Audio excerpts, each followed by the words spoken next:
Good day, everybody. Good day. How are you doing today? Oops, my camera's all over the place. My camera is all over the place. But how are you doing today? All is good? All is well? Or things are going up or down and upside down? Who knows what's going on? But anyways, let me just fix my camera real quick and we will jump right into it. Thank you so much, as always, for joining. Thank you so much for hanging out. Thank you so much for considering my questions, and thank you so much for attempting to answer some of the questions. Today, however, will be a very, very, very interesting live stream. Give a moment here.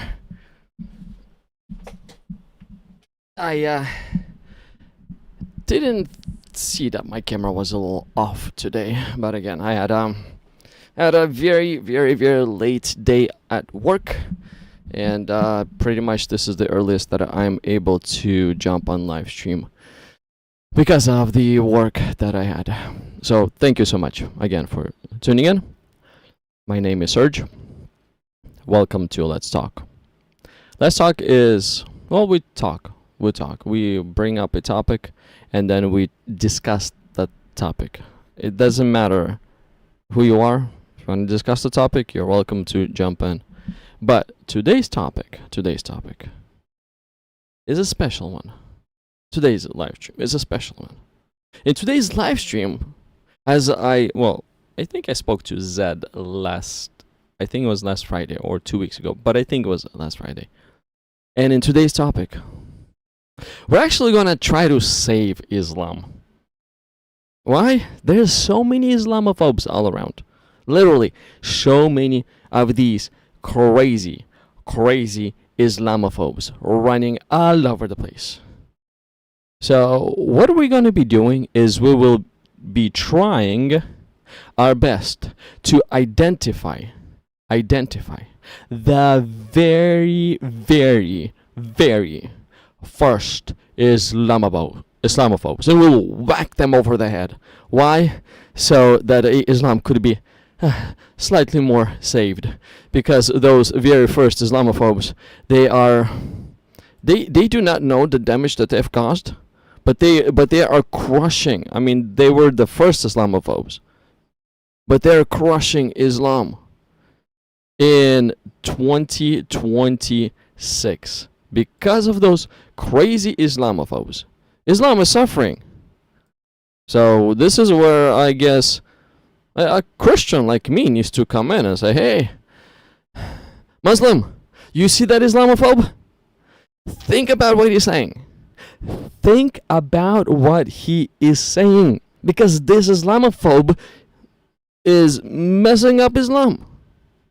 But before we get in, as always, let's pray. And let's just allow God to guide our hearts, our minds, and this whole entire live stream. All the conversations that will be happening and all the chats that will be, comments will be popping up.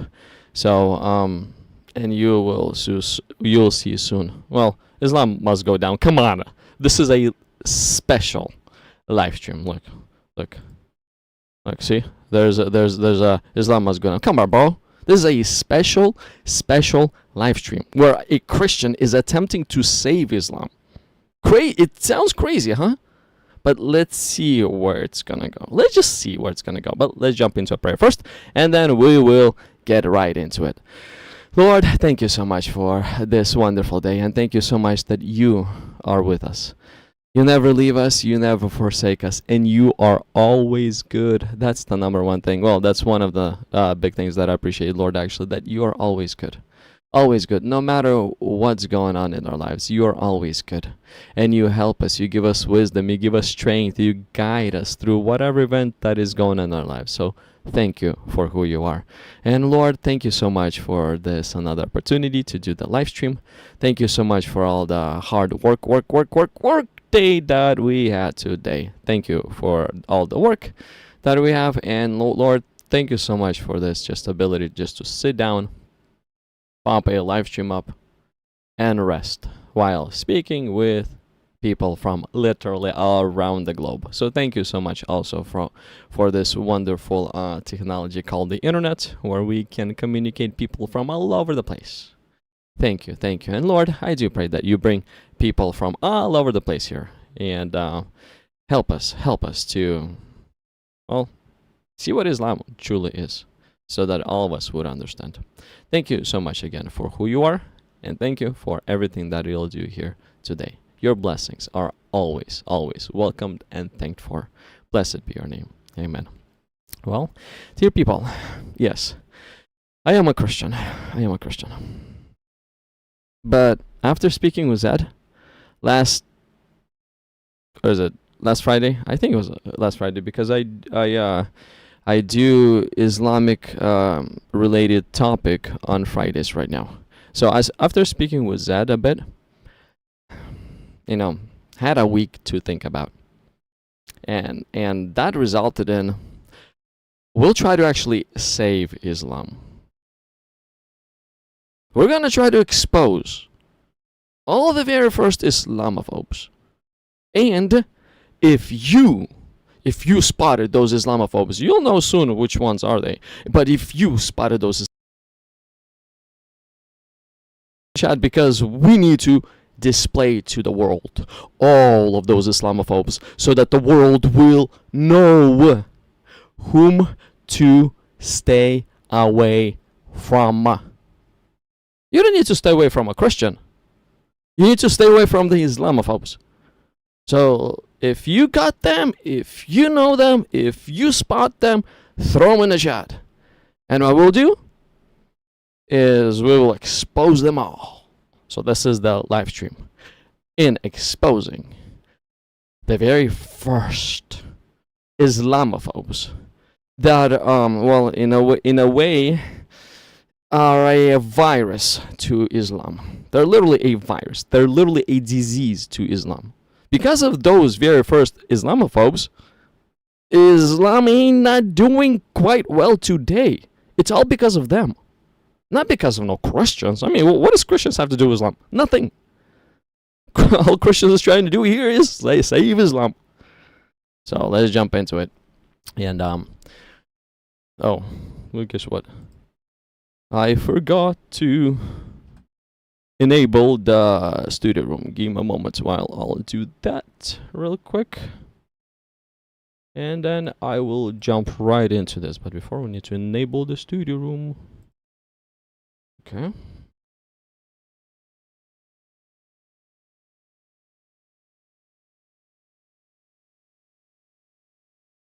Almost done. So this is going to be 1080. 12. Almost done. Let's see here. My last setting here. Okay. Okay, so this is good. And now let me allow the entry to happen. Yeah, today was there was a lot of work. A lot of work. I literally got done around 9:20 or so p.m. in the evening with work. I wanted to jump on the stream earlier, but whatever happens, thank God. So today we will have a late night live stream. And I think Save Islam live streams, they kind of have to be a late night live streams, because this type of live streams are definitely not for children. Definitely not for children. We're saving Islam, okay? This is going to be a bloodthirsty war here to save Islam. So it's definitely not for children. Oh wow, okay. What's going on here? What's going on here? Rebecca was underage too. What is going on here? We're gonna be saving Islam, and somebody's talking about Rebecca. Rope or go. By the way, I'll just sideline. It's okay. Rope or go. Rebecca is described in the Torah as a young woman that was strong enough and capable to draw water from the well enough to let 10 camels drink to their fullest. If you personally think that a 3-year-old is capable of that, bro, you got one very, very quite interesting 3-year-old in mind then. But I don't think that a 3-year-old is capable of doing that. I have a 5-year-old, and guess what? Even a 5-year-old is not capable of doing it. Because, we kind of see what they're able to do, and if they're able to carry a bucket full of water or not, and how many buckets they can pull out of the well. I'm just letting you know to think about the source that claims Rebecca was 3. I just wanted to let you know, for you to consider if that source that you got this from, that Rebecca was 3, is a wise source or kind of a stupid source. But anyways, that's for you. That's for you to figure out.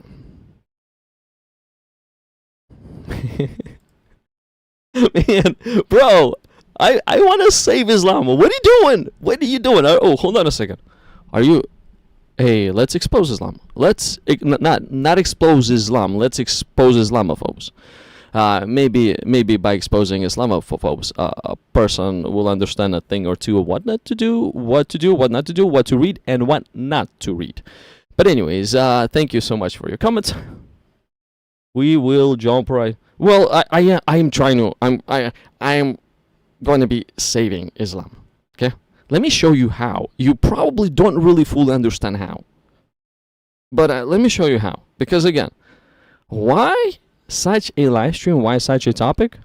I spoke to Zed last week, and Zed is on a mission to save Islam. And I want to help him. I want to literally dedicate an entire live stream in exposing them very first Islamophobes, so that we could understand whom not to listen. Okay, anyways, just want to throw this out there. A quick reminder, like the stream. I do appreciate your likes. Hit that thumbs up. I do appreciate it. Then subscribe to the channel. Why? So that we could talk in the future, and enable those notification things. And also just send this live stream, share this live stream with your friends right now. Just like shoot them over a link and invite them to stop by, especially if they know a lot of the very first Islamophobes. Especially if they know a lot of first Islamophobes.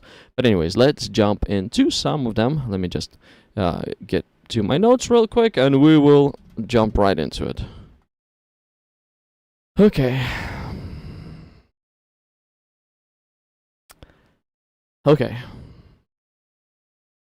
Which one shall we start with? Let me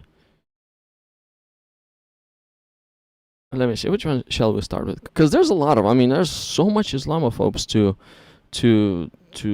for you guys to see. It's like, it's crazy. Oh, it's right here. Let's start with this one. Oh, this one is a simple one. This one is very, very easy to understand. It's not hard, but let's.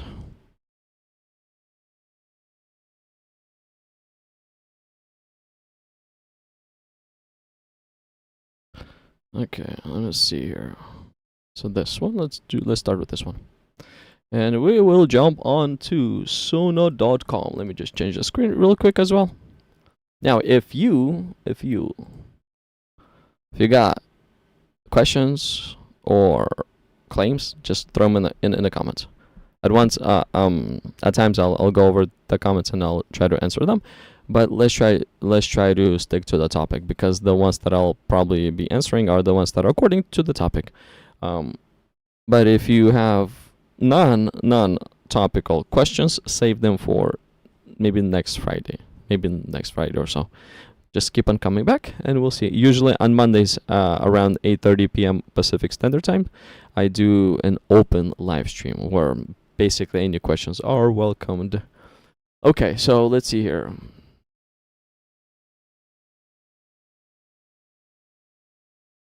Let me just see real quick. Hold on a second. Why did I get not the right one?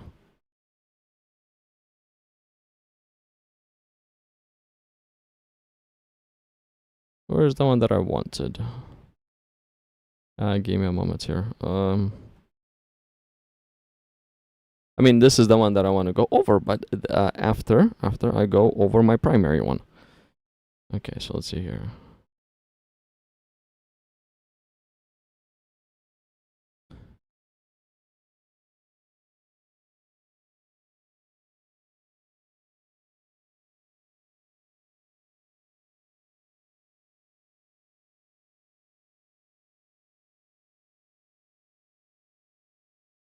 I want to start with another one, but I think I left it out of my notes. So let me just grab it real quick, and then we will jump right into it.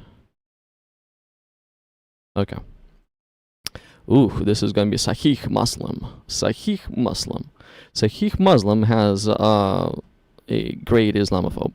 And this Islamophobe in Sahih Muslim is probably my favorite one, if not one of my favorite ones.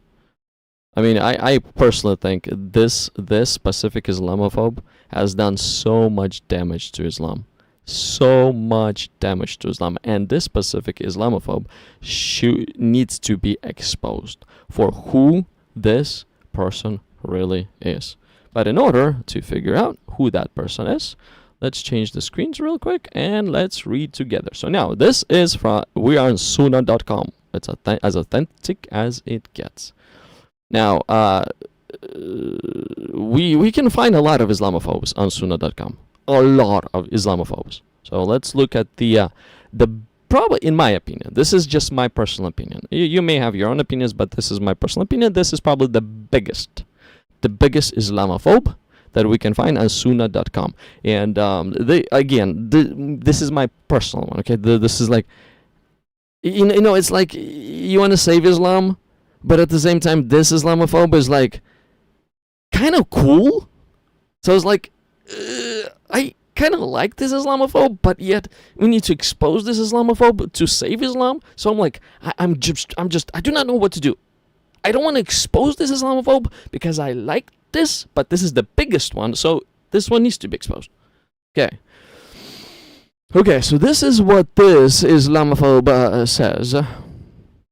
Okay, so this is going to be Sahih Muslim, Hadith 1452a. And by the way, you know some Islamophobes? You spot some Islamophobes in Sunnah.com? Just throw them on the comments. Let's reveal them Islamophobes to the world so that Islam could be saved from them Islamophobes and all the damaging teachings and narrations that they have done to Islam. Man, them people. Okay, so this is the Book of Suckling. The Book of Suckling. We'll just start with the softer ones. I mean, okay, definitely this live stream is not for children. Okay, definitely, because we're gonna be doing some bloody war exposing them Islamophobes. And some of the things that they've taught them Islamophobes are definitely not for children. And maybe not even for adults. Okay, so this is chapter. Becoming Mara is established by 5 breastfeedings. And I believe Mara is like unlawful. I think that's what it means. But, anyways. Aisha. Oof, Aisha. Right here, it says this. Allah be pleased with her. My question is, should Allah ever be pleased with Islamophobe?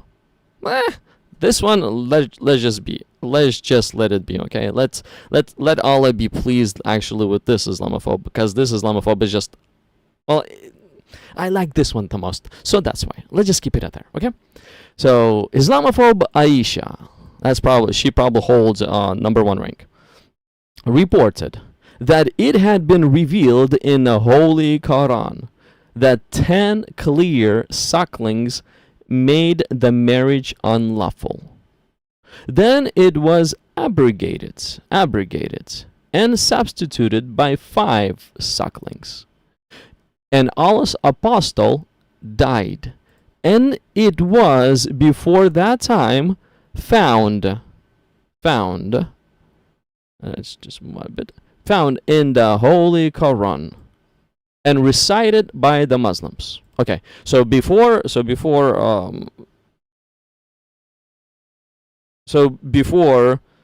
Muhammad died, in the Quran, in the official Quran, in order to make marriage unlawful between a man and a woman,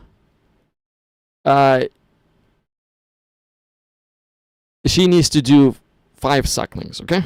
She needs to do 5 sucklings. You may ask me, what in the world is this suckling thing you're talking about?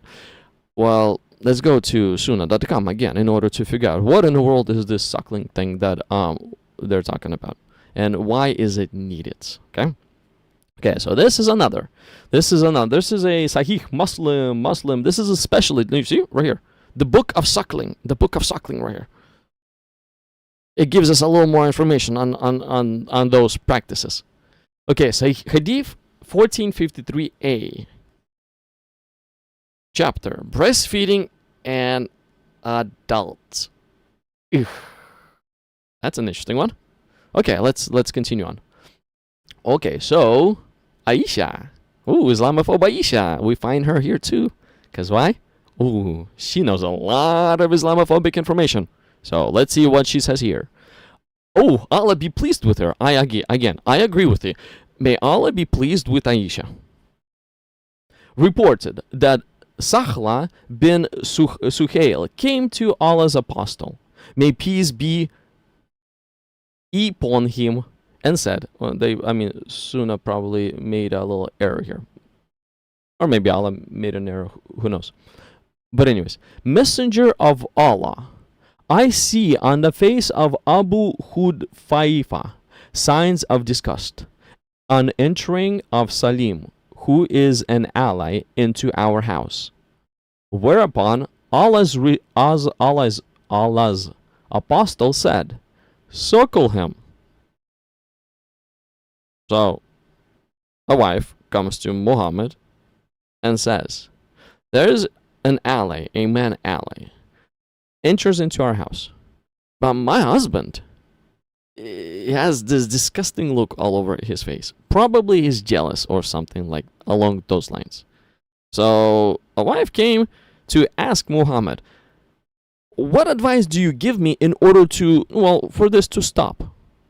Literally, for this to stop. Where this young man is walking into our house, and my husband is not, going a little crazy.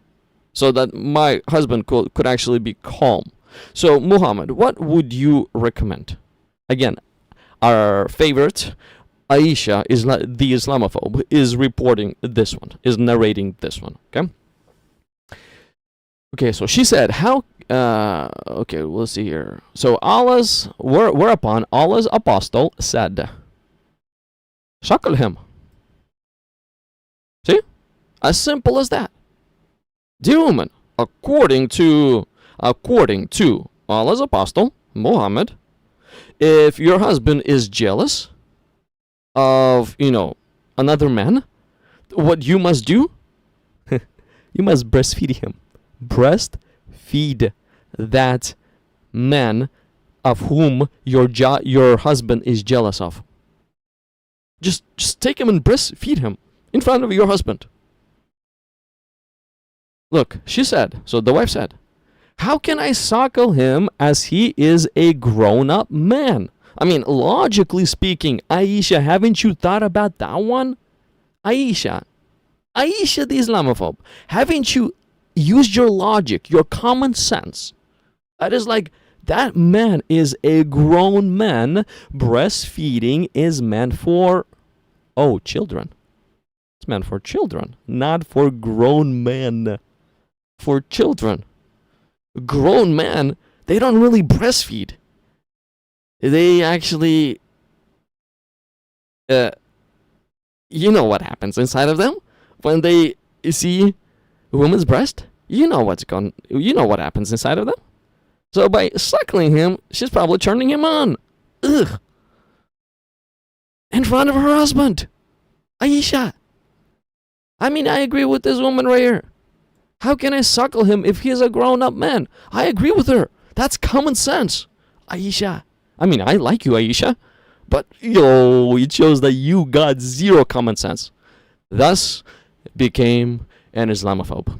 And then, anyways, Allah's messenger smiled and said, I already know that he is a young man. I already know that he's a young man.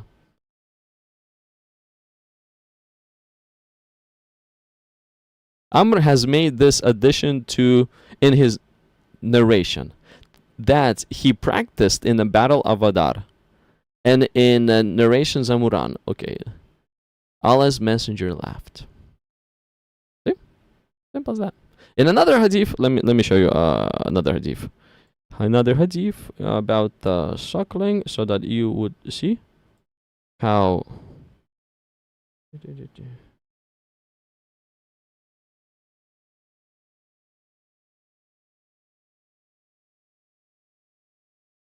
Let's see here. Where's another hadith? Let's see. I got a lot of hadiths here, so I just need to scroll through them.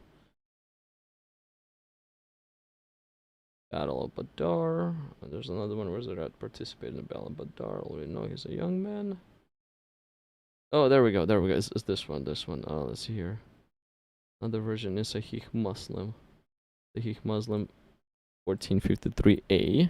Let me just double check. Before I throw it on the screen, let me just double check real quick.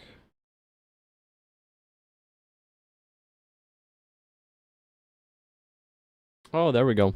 So it's 1453b. So it's right next Sahih. I mean, right next Hadith. Did I spend a little too much something? Okay.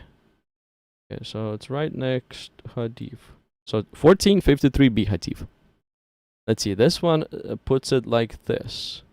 Again, Aisha. Aisha is awesome, by the way. Okay, Salam has attained puberty as men attain, and he understands what they understand, and he enters our house freely.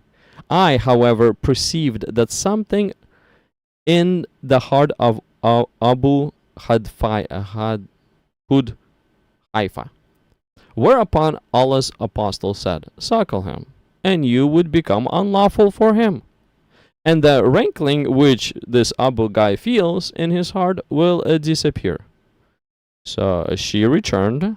So it looks like she took that advice, and then she returned back to Muhammad and said, "So I suckled him, and in the heart of Abu, this guy has disappeared." Okay. So according to Aisha. According to Aisha. Dear woman, any woman that's listening to me right now out there, I mean, this is not my advice. This is our favorite Aisha, the Islamophobes' advice. Dear woman, if your husband feels jealous about another guy that comes to your house, maybe your family's friend, maybe whatever, or maybe he's your co-worker, and your husband simply feels jealous about that dude.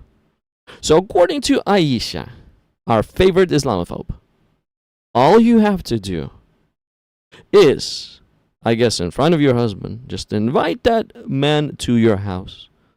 Feed him a very nice dinner. Maybe give him some steak, some nice potatoes. And then right after the dinner's over, your husband is sitting there on the couch. You call that man to yourself. You take your boob out and you just breastfeed him. Just stick it in his mouth and say, "Eat of it as much as you want and enjoy." You, like, according to this hadith right here. Okay, so let's read this hadith again. Aisha reported that it had been revealed in the Holy Quran that 10 clear sucklings made the marriage unlawful. See, if you do this, number one, the marriage between you and that person, that adult whom your husband is jealous of, will be unlawful. He will not be allowed to ask you to marry him. Then it was abrogated by 5 sucklings. Okay, so all you have to do is repeat this 5 times. 5 times. So invite that man to your house on 5 different occasions. Make sure your husband is over there. Make sure your husband has a big eyeglasses and whatever, and telescope, so that he could see everything loud and clear. Okay? Feed that man of whom your husband is jealous of some very nice dinner to relax the mood. when you feed a man, when you feed any man, he kind of relaxes. He's no longer as irritated as he was. He just kind of relaxes. So feed him some food. And after the food is over, make sure your husband is watching you very carefully. Go to that man that your husband is jealous of, take your boob out, and stick it in his mouth. And command him to enjoy it. You have to do that 5 times, okay? And guess what? After 5 times, it looks like, according to our favorite Islamophobe, Aisha, your husband will not be jealous anymore. But you must do it 5 times. 5 different occasions. So pre-plan, maybe, in 2026, finish off this year. By doing something, I guess, good to your husband. If he feels jealous and he is no longer jealous in 2027, you did something good to your husband. You removed the jealousy. But in order to do it, breastfeed in 2026. 5 times. 1 man whom your husband is jealous of. Okay? According to our favorite Islamophobe Aisha, it will work. It will work. Now, you don't find this anywhere in Quran or anywhere in any other text document. You just find this only from our biggest and the best Islamophobe that we can come across, Aisha. What do you guys think? What do y'all think? Do you agree that Aisha is actually awesome? But anyways, before we jump into that, let me show you one more. Damaging to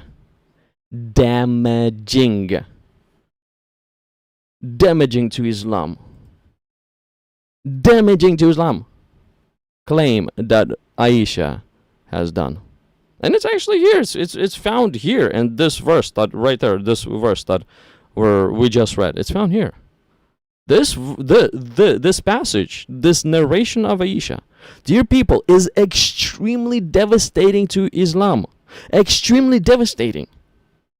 So in order to save Islam, dear Muslims, you cannot listen to Aisha. You have to put a big cross over Aisha and say, Aisha the Islamophobe, we cannot listen to you because you are destroying Islam from within. Okay, so you may say, what are you talking about? What is it? Well, simple. Let's read this carefully, okay? Okay, so Aisha, Allah be pleased with her. Again, I agree with that 100%. May Allah be pleased with Aisha for what Aisha has said. Aisha was she's considered to be a mother in Islam. So she was the smartest mama ever lived in Islam. That's for sure. That's literally for sure. So Aisha reported that it had been revealed in the Holy Quran. Okay, so it has been revealed in the Holy Quran. Keep this in mind. This is very important. Has been revealed where? In Hadith? No, in the Holy Quran. Okay? That 10 clear sucklings make the marriage unlawful. So, breastfeed an adult man 10 times, and all jealousy from your husband just ceases to exist. Then it was abrogated. Oh, okay. And substituted. Okay, so it was removed and changed by 5 sucklings. So it just went from 10 times to 5 times. It looks like some woman tried 10 times, and maybe that did not, or maybe that reset the jealousy, because those adult men at that time were just playing with those women, I guess, while being breastfed. I do not know what was going on, but I can tell you for sure, from a standpoint of view of a dude, I just am gonna make it simple, okay? Guys are kind of excited when they see woman's breast, woman's boobs. They're kind of excited. So I mean, when a random dude is being breastfed like 10 times. I don't know. I mean, I can only imagine. No, I don't want to imagine. I actually don't want to imagine what is going on inside of his emotions and what kind of desires that breastfeeding event is prompting within that dude. Whew. But anyways, then he was abrogated by 5 sucklings. And look, this is very now important. Now, it was revealed right here, revealed in the Holy Quran. Okay? Just want to remind you this first. And it was before that time. It was before that time found in the Holy Quran.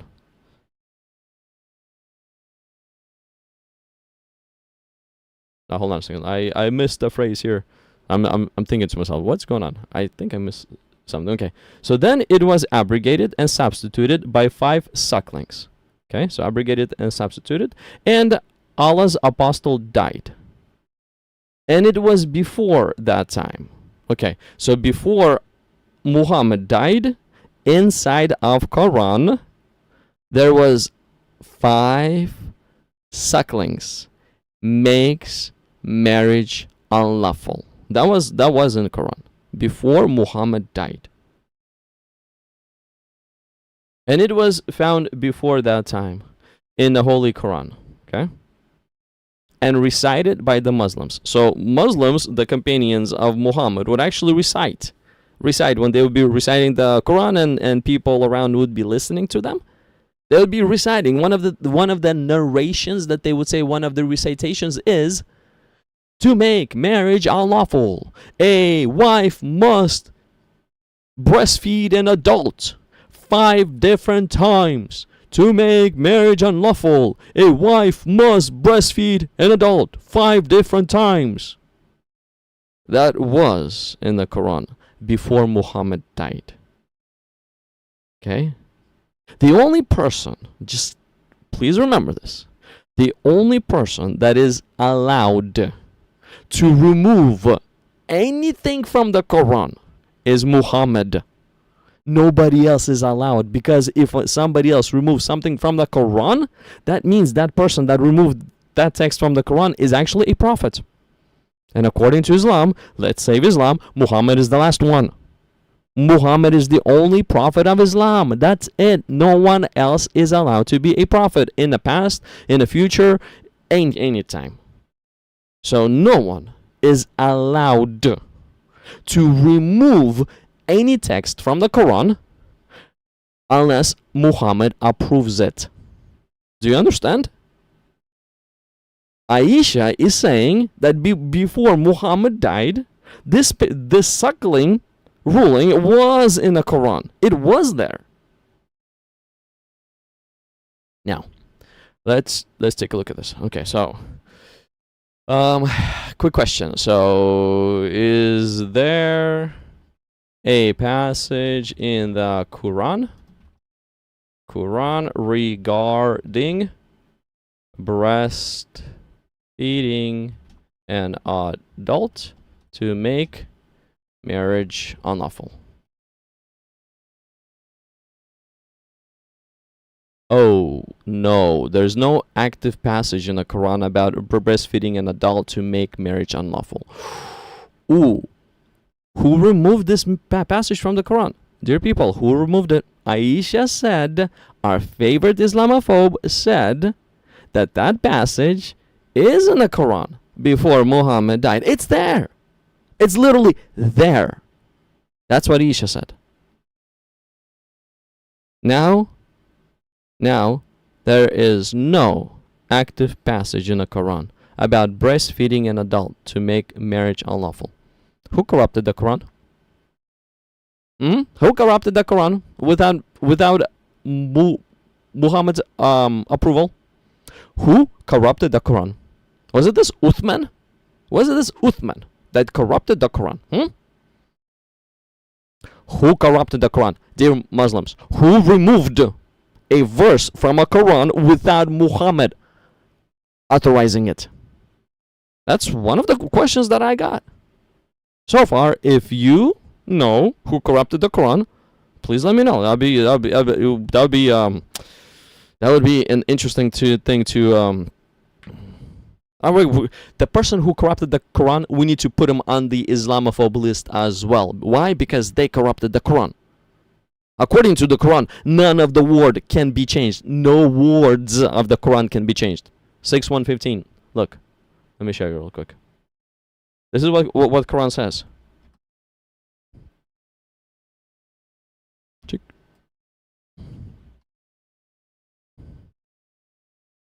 Look, according to the Quran, the word, so chapter 6, verse 115, the word of your Lord is perfect in truth and justice. None is there, look right here, none is there to change his words. Let me make this bigger a little bit. A little more bigger. There we go. Okay, so none is there to change his words. You got it? None is there to change his words. Now, before Muhammad died, Aisha said that the 5 sucklings to make marriage unlawful is in the Quran, was written down on whatever parchments, leaves, whatever it was written down, and that companions of Muhammad were reciting this passage before Muhammad died. And then Muhammad dies, and in 2026 we see that that passage is no longer there. But according to Quran 6:115, none is there to change his words. So please, let me know, who's at fault here? Is it our favorite Aisha, the Islamophobe, who is to blame and not to listen to? Or is it, I don't know, maybe somebody corrupted the Quran? Maybe Uthman removed that passage because it wasn't a Quran. So somebody changed the Quran by removing that passage from the Quran. Who did it? Who did it? Come on, come on, come on. Who did it? But again, Aisha, the Islamophobe, is awesome. Let's hear. Now I'll jump into some comments. What's going on here? So I mean, I kind of told you guys that this is not for children. So and I turn to comments and I go like, what's going on here, bro? What's going on here, D people? Yeah, I mean, Gig, dude, Gig Ghetto, I fully agree with you. I agree with you extremely a lot. Why are Muslims upset at people that are trying to save Islam? Like, think about this, guys. Let me show you another thing from Aisha. If you want to see another thing from Aisha, let me show you some more very interesting. Aisha, our favorite Islamophobe. Like I am not an Islamophobe. I'm pointing to Aisha, and I'm telling that Aisha is the Islamophobe. I'm not the one who narrated that. I'm not the one who has written such passage down. That's not me. I'm reading what Aisha, the Islamophobe, said. Now, if you are pissed at me for what Aisha said, you guys are out of your mind. That's for sure. I'm trying to save here Islam, maybe discredit this Aisha so that Muslims would not be paying attention to what she said, because she's making Muhammad not kind of crazy, but extremely crazy. And Allah, kind of disgusting. Breastfeeding an adult? It's Sunnah. It's authentic.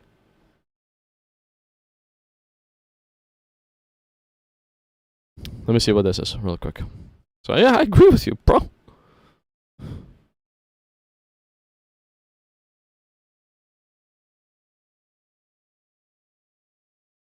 It's not this one.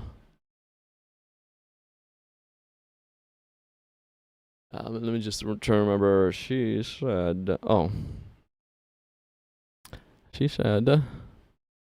me show you something else that Aisha said, so that y'all will know that, I'm not the Islamophobe, it's the Aisha who's the Islamophobe.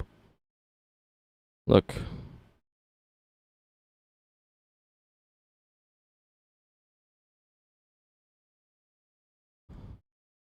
Now we can see there's okay, let's just calm down, I guess, and look at another recitation of our favorite Islamophobe. Okay. Ablutions. Okay. This chapter is the washing out of semen with water and rubbing it off when it is dry, and the washing out of what comes out of human discharge.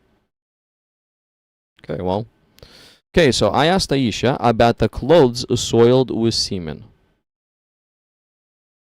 So this is narrated bin Asar. I asked Aisha about the clothes soiled with semen. So here comes to Aisha, says Aisha, Muhammad has clothes, and there's semen. There's literally semen all over his clothes. So what's going on? And she replied, I used to wash it off the clothes of Allah's messenger. And he would go for the prayer while water spots were still visible. Now, this is kind of embarrassing too. Just think about it. Just think about it. A man is walking around town with semen spots. Smells like semen. And human's discharge. Is that okay? Is that okay? Like 2026. Dear wife, this is just a plain, simple, easy example. Dear wife, please, hear me out. Your husband leaves for work at 8 a.m. He comes back home at 6 p.m. You look at his clothes, you smell him, and he smells like semen. And there's literally dried semen spots all over his clothes. Dear wife, what would you think? And then after your husband comes home at 6 o'clock, he gives you a hug, and he says, oh wife, I need to eat real quick, and then I need to run to a prayer meeting. And you're looking at his clothes, and you're thinking to yourself, husband, I mean, you gotta pray, I hear you. Sure, you gotta pray, sure. You need some food and need to run. Sure, I hear you. But why is there semen spots all over your clothes? Where in a world were you? What type of work were you doing? That there's literally semen spots all over your clothing. Dear wife, dear woman, wouldn't that weird you out a little bit at least? If your husband comes home and he's covered with semen spots? Wouldn't that weird you out? Like honestly speaking, just to be completely honest with you, it would weird me out. I mean, if my friend and let's say my brother, right, we live in the same house, and he leaves home from work, and then I see him in the evening and he's covered with semen, that would weird me out. Like, dude, where in a world were you? Why are you walking with semen all over you? What is wrong with you? Are you okay in your head? It's embarrassing. You little stink. It's hot outside. See, we're wearing a tank top. Why? Because it's 100 degrees outside in Fahrenheit. It's hot outside, and that semen, it actually in the heat, it extracts even stronger smell. So Aisha is scrubbing that semen off of Muhammad's clothes so that he would go to prayer and not stink up the whole entire room. Man. Muhammad. Your companions are portraying you in a very interesting way. That's for sure. Let's see here. Let's see, let me bring somebody to the stage. We got it. Just a man raising his hand. Let me bring you to the stage real quick. Give me a moment here. Put on some headphones.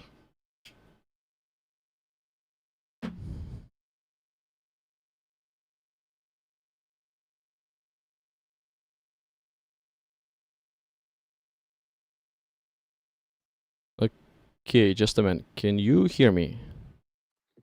Yes, can you hear me? Hold on a second. I cannot hear you. Let me just give moments here.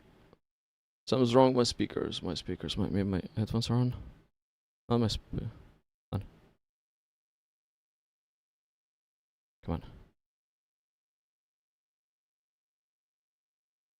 on. There we go. Let's try it again. Okay. Just a minute. Can you hear me now?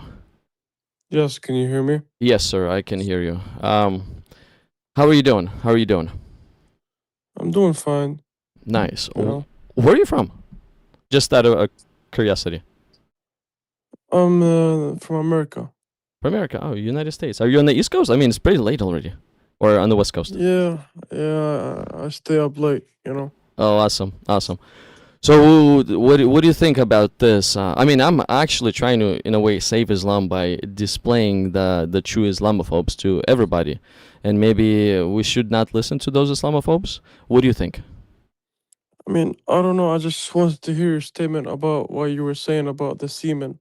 I mean, is like I wanted to understand like what you're talking about, because I want to learn. So, Yeah, like let's say here, let's see here. So Sahih Al Bukhari, 230. mm-hmm. It says this. I asked Aisha. So the narrator is Sulaimam bin Yasar. So he asked Aisha about the clothes soiled with semen. And then Aisha replied, I used to wash it off the clothes of Allah's messenger, and he would go for the prayer while water spots were visible on him. So Muhammad, I just imagination. He would just leave because the prayers are usually in the evenings, and Mm-hmm. so he would leave the house wherever he would go. I have no clue. I'm not saying Just where one he went, second, brother. but then he would come home with semen spots. Like why? Yeah, just one second, brother. What is it called? First of all, the prayers they're not at night only. What I know is that the Muslims they pray 5 times a day. So it's when the sunrise, before the sunrise, then the noon prayer, then the afternoon prayer, then the sunset prayer, then the night prayer. There's 5 prayers. But like I mean, they did not have a washer back in the day, a washer machine. So I don't know. Are you a Christian or? Yes, I'm a Christian who's trying to save Okay, Islam. then how did the Muslims they believe in Jesus too. They're very close to Christians. The Muslims they do believe that Jesus is the Messiah. But what is it called? Like how did Jesus like wash his clothes? I mean, and all the old people like the old generation, how did they wash their clothes? I mean, whatever topic you're bringing up, it doesn't have to do with nothing. Like with all due respect, like man to man, I don't know how you are. You look like you're my age, 30s and 40s, and like bringing up a hadith that it does not make sense, and you trying to like make something up. It really doesn't make sense. The thing that you're talking about, this hadith, like the thing that you just read, is Aisha, which is his wife. She washed semen of the Prophet clothes before he prayed.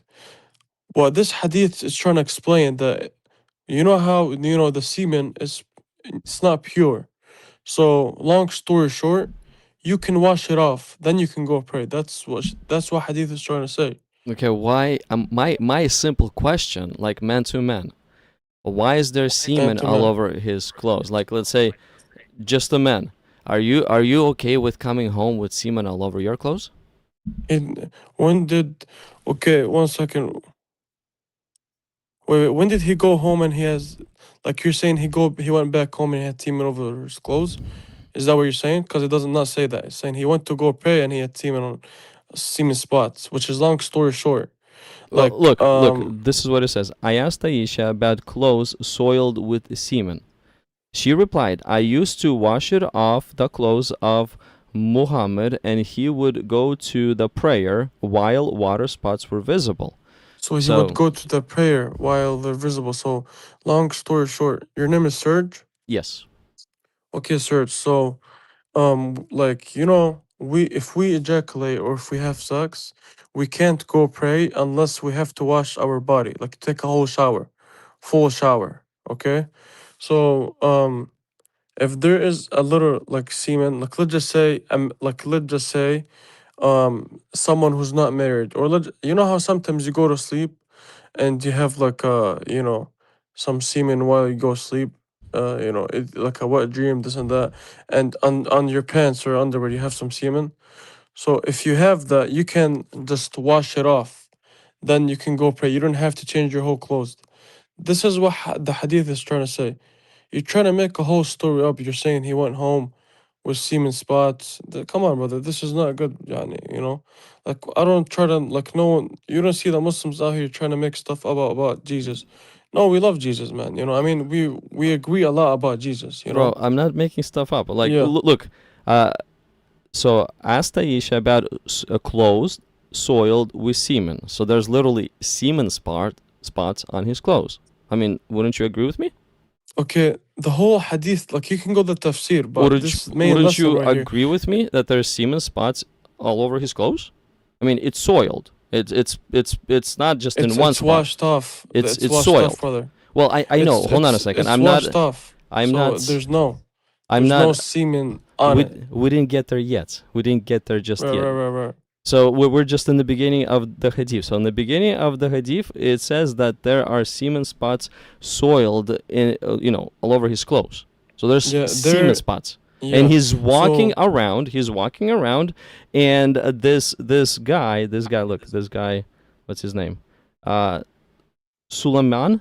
He's actually wondering, why is Muhammad walking around? I mean, I would think that it's around town, not just around his house, not just around his property. No, he goes to his friend's house. He goes to maybe this Suleiman guy house. who's And Sulman? His name is Sulaiman. Do you know who's Sulaiman bin Yasser? hold, Do you know who that is? hold on a second. And he Yeah. maybe he goes to this guy's house, and Suleiman looks at Muhammad, and he goes, and he's thinking to himself and wondering, semen spot, semen spot, semen spot. Man, he smells like semen. Like this is what I'm pointing Where to. did you get? Is that normal? Where did the story come from? Like where he smells like semen and he's wondering, like where did the story come from, brother? Okay, so I asked Aisha about clothes You soiled read it with like semen. 10 Hold on a times. second. Like where did Think the story about- come from? The one that you just said. Think about the phrase. I asked Aisha about clothes soiled with semen. I understand. Why I understand this did okay hadith. now? I know Why this did hadith. why did he ask? Because he was No, wondering, the main. or Okay, why? brother. Okay, I'm gonna call you brother because I respect. Okay, Mhm. I know here. I think like you're trying to learn. The main lesson here. It's okay to pray in clothes that are still wet after they have been cleaned. The visible spots were water from washing, not semen. The visible spots were not semen. So like like with all due respect, brother, everything you said it from your own mind. The story. You're trying to make Muhammad look bad, man. Like I'm not. this is not good. I'm not. This person who's saying this, and Aisha's response is making Muhammad look bad. Which is this is a Sahabi, which is one of his companions, and he's not talking about him. He's just narrating so we can learn. Like for example, we can learn if we have like for example, if I go We can to learn just what? say To walk around town with semen on our clothes? We can learn that. okay, listen, you know how you go, okay, listen, because this we're on live on YouTube, but I hope no kids are watching this, okay? I do But hope no if you kids are go watching and it. I agree with you. ejaculate, Hmm. well, if you ejaculate, okay, or if you have sex with a woman, you have to change your clothes. You have to be if if the semen comes out like the NY, you have to change your clothes. That clothes it has to be changed because it's not pure. But I don't know if you know, but there's like a different semen where there's like a little water. Like it's not like it's not like solid. It's like more of like watery. That it's not you not it's like you not ejaculating. It can be like you go sleep and you have it. This is where like it's not a lot. You can wash it off. So long story short, brother, when we Muslims read hadith, is because we're trying to learn. Like Me too. because Islam is the way of life, the way how we do stuff. Like for example, like with all due respect, like how like in back in the day they didn't have washers. Okay, you know what I mean. You want to talk about like you want to bring up how like you want to talk about for example like this is very personal like stuff topics that we can get into. It's fine, but why do you think we're reading about this? Just so we make fun of them? No, No, we I don't read think so. We about should this so we listen. can learn. I don't think that we should listen to the people that are saying such things because they're making fun of Muhammad. We're not making okay. The thing is, you think that, but we are learning something, brother. Bro, It's a okay, lesson. okay. We learn. Serge, it's a lesson, Okay, man. It's a just a minute. it. Just a minute. Look. Yes, We just learn. yeah. What do we learn from this hadith? What do we learn? What do I learn from this hadith? Okay, so number one thing, all the Muslims are saying that Muhammad is a perfect example to follow. And what do I learn from this hadith? So a man, this dude, a companion of Muhammad, he's wondering why is there semen spots all over Muhammad's clothes. Those spots are visible. Those spots are big. It's not something small, watery, as you explained. No, bro. No, it's actually visible. It's big. It's probably Okay, stinky look at as the well. last sentence. Look at the last sentence, I, Serge. I'll, It I'll says, let me just let look me at the break. last sentence. I know. I'll It get there says soon. water spots were still visible. I'll get there soon. I'll get there soon. And it's not the water that you're talking about, because in the middle it says there. It says in the middle water of spots. hadith, we will understand what type of water spots are, at the end. But So- they washed so- it. They so washed look, the. A companion is wondering why is Muhammad walking with semen spots all over his clothes. He's walking, and he's wondering. He comes to Aisha, and he asked her, "Hey, Aisha, why does Muhammad have semen spot all over his clothes?" And she responds what? She responds with, "I used to wash it off his clothes." So she was washing those semen spots off his clothes. And he would go is that for bad? the prayer while the water spots were visible. So the water spots Water, are exactly. the It's water listen. spots. Hold on a second. The not water the semen spots. water spots are actually washed off semen. Washed off semen. The Okay. water spot, before it got there, there was a semen spot. Aisha Okay, when took the pants, water the and underwear, washed there it was off. poop. When This is when- visible clothing. This is an Brother. outer garment, bro. This is So not you're underwear. telling me you never pooped your pants, Bro, or this is you're not. telling me when This you is had not sex, you underwear. never- This is not Just underwear. let me say this, because you were talking, right? So you're telling me like your underwear never have, like when you go pee, when you go use the bathroom, the pee never gets on your underwear. When you tell me when you go poop, okay, especially because like let me bring up the topic of us Muslims. When we go use the bathroom, for example, we have to wash our like butt, excuse my language, the bottom, like we mean the ass, we have to wash it with water. I don't know how about you guys. I think you guys have to like wipe with the paper towel or the toilet paper. So it's like there's still poop there, and and when basically you're literally saying, oh, there were you know semen on the clothes. On the outer Okay. clothes that is visible, is underwear visible? Brother, okay, so you're Mine telling are me, not.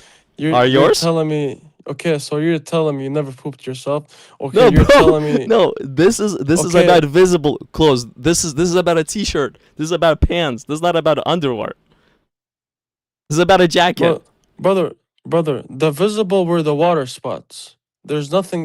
The underwear does not have to do. No, Back in the day, I don't The- think they wore bro, underwear, brother. bro, you're not getting the point. The companion No, man. saw the semen spots, and he was wondering, why are they there? Do you understand what the beginning of the hadith says? Bro, with all due respect, like, listen, man, listen. He was Like, wondering. let's have a little respect, because stop making stuff up. I'm telling you, it's water spots. The last sentence is saying water spots. Yes, after He Aisha did not washed see it off. semen spots, so water spots. After You're literally in the blue. It's saying while water spots were still visible. It does Okay. not say semen spots. that's Bring me another Aisha's point, man. that is Stop, like, Aisha's. trying to make something up, man. No, hold on. because- You're not looking. You're not reading this as it says. Look at the beginning. Look at right at the beginning of Brother, this hadith. I read this 10 times. I asked. Who This asked? is a The stupid point, companion. man. Bring The me something companion. else, The man. companion asked what? About the water spots that were on his clothes? No. About the semen spots. Read as it says. Read the very first line. You see how there's asked me no where I'm water from, spots? brother, right? If you don't mind me asking, where are you from? I'm from which Sacramento, California. I'm from the United States too. Okay, where is Jesus from? Somewhere from Like, where was Jesus born? Do you know? in Bethlehem, South of Okay, that's where Jerusalem. I was born. That's where I was born. Okay. In Beit Lahm, right? Where I was born, there's a lot of churches. There's the Aqsa, there's the Quds. It's Palestine, okay? We have a lot of churches there. So it's like Jesus, like we believe that he is a Muslim. He was a Muslim. Why? Let me just explain it, and I want you to have an open mind. Just relax. Relax. Okay? Jesus, a Muslim, the word, the meaning of the Muslim is submit, like salam, which it means submit to God. That's what it means. So if Jesus, like he submit to God, then he's Muslim. Adam, the first man on earth, he came here, he's a Muslim. So, like, we wouldn't deny Jesus. We love Jesus. We know that he did not die because we believe that he will come back at the end and he will, like, come back and, like, save the believers. Like, he will be with the believers and he will fight the bad people, the disbelievers. So, I know you're trying to bring up points about Muhammad. I can tell from your heart you don't like Muhammad. You're bringing me up a sentence and you're trying to make some things up from your mind. I'm telling you, give me like tafsir, giving me like authentic, resources. You're just making stuff from your own mind. Okay, Like I'm can just you trying to, what read I'm this trying to explain hadith? to you, Can you what I'm, read this hadith yourself what I'm trying to explain to out you is, loud? Maybe yeah, you'll I did. understand I what it read it. Yeah, says. yeah. You I did? read it and I know this hadith before, but what I'm trying to explain to you is we are brothers. Like like you know what I mean? Like we are brothers. Like we're all Muslim. It's just that there's people who were corrupted and they wanted to change the Bible to think that Jesus is Son of God and this and that. Um, Bro, are you defending this hadith? Let me ask you this. Are you defending that this hadith yes, is I okay? am. Ooh, we Yes. need to save Islam from you too. You're an Islamophobe as well, bro. Come on. Bro, what? If you agree with this, you're an Islamophobe. You're making Muhammad look bad. I don't agree with this. I don't like what it says. I agree with this. Yeah, I think this and hadith should be erased and cancelled, and listen, nowhere near to be found dude, ever hey, again. mate, it's saying it's okay to pray in clothes that are still wet It after they also have been cleaned. it That's also what it's says trying to it's teach okay us. to wash It's with teaching us semen that the spots. visible spots were water from washing. No, Okay, semen just like spots. Look at the very first when you go phrase. wash your ass. Look at what the companion asked. He did not ask about water spots. He had asked about semen spots. Don't Search, he change did what not he had ask. asked. He did not ask. He's stating I what asked, happened. bro. I asked Aisha about the clothes soiled with semen. Thank you. She Did you get replied, it? I used to Hold on a wash second. it. Hold on. Before you continue, did you get that he asked? And what did he ask about? Did you Okay, get yeah, the first okay, phrase? so I asked Aisha about the clothes. Okay, do you know who Aisha is? Yes, a Who? mother of Islam. Okay, and she's his wife, right? Yes. And do you know that Aisha, she was a very strong woman. We learned a lot of hadiths from her. Like whatever we reading right now, Me too. it's a hadith. Just let I'm me finish. learning from her too a lot So about this is a hadith. breastfeeding adult men too. Brother, you That's a want to weird talk one. about that? Okay, you want to talk about that? Let's talk about if you want to bring that up. Let's talk about the Bible. How it's okay for a 3-year-old married a guy who's 9 years old. Let's bring that up.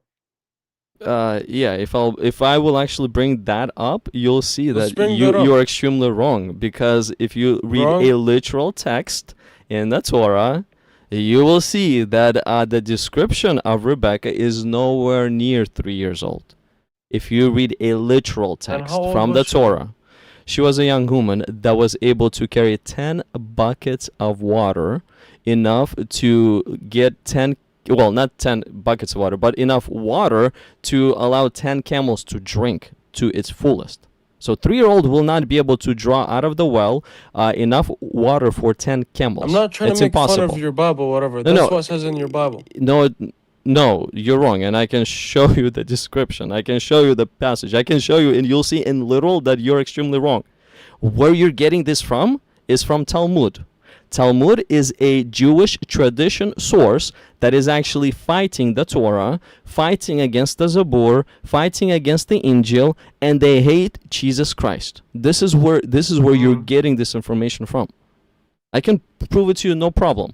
But look, you just No, no, read no, the that's fine. first. I gotta look into it because I'm not gonna make fun of, like, my religion teaches me that I cannot make fun of other religions, and I was not trying to make fun of your religion. I just had a point, Yes, because and sometimes I'm just some letting you people, know that yeah. your point is not according to Torah. Your point is actually Thank you. I'm gonna according look into to this, brother. according Thank you, to brother. the haters of Moses, haters of Isaiah, the You ones know, that killed man, Jeremiah. you're right. Listen, there's a movie where the Christians and the Muslims, they go together and they're like, Salam alaikum, then wa alaikum salam. Why?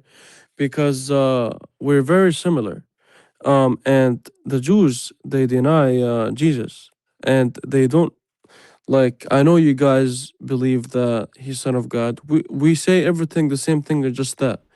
Because when we believe, Serge, listen, when we believe as like us humans, we believe Muslims that if you attribute someone with God, any partner, that is called shirk, and shirk is one of the biggest sins in Islam, and you cannot do that. So this is why, um like, believing that Jesus son of God is one of the biggest sins that you can do in Islam, okay?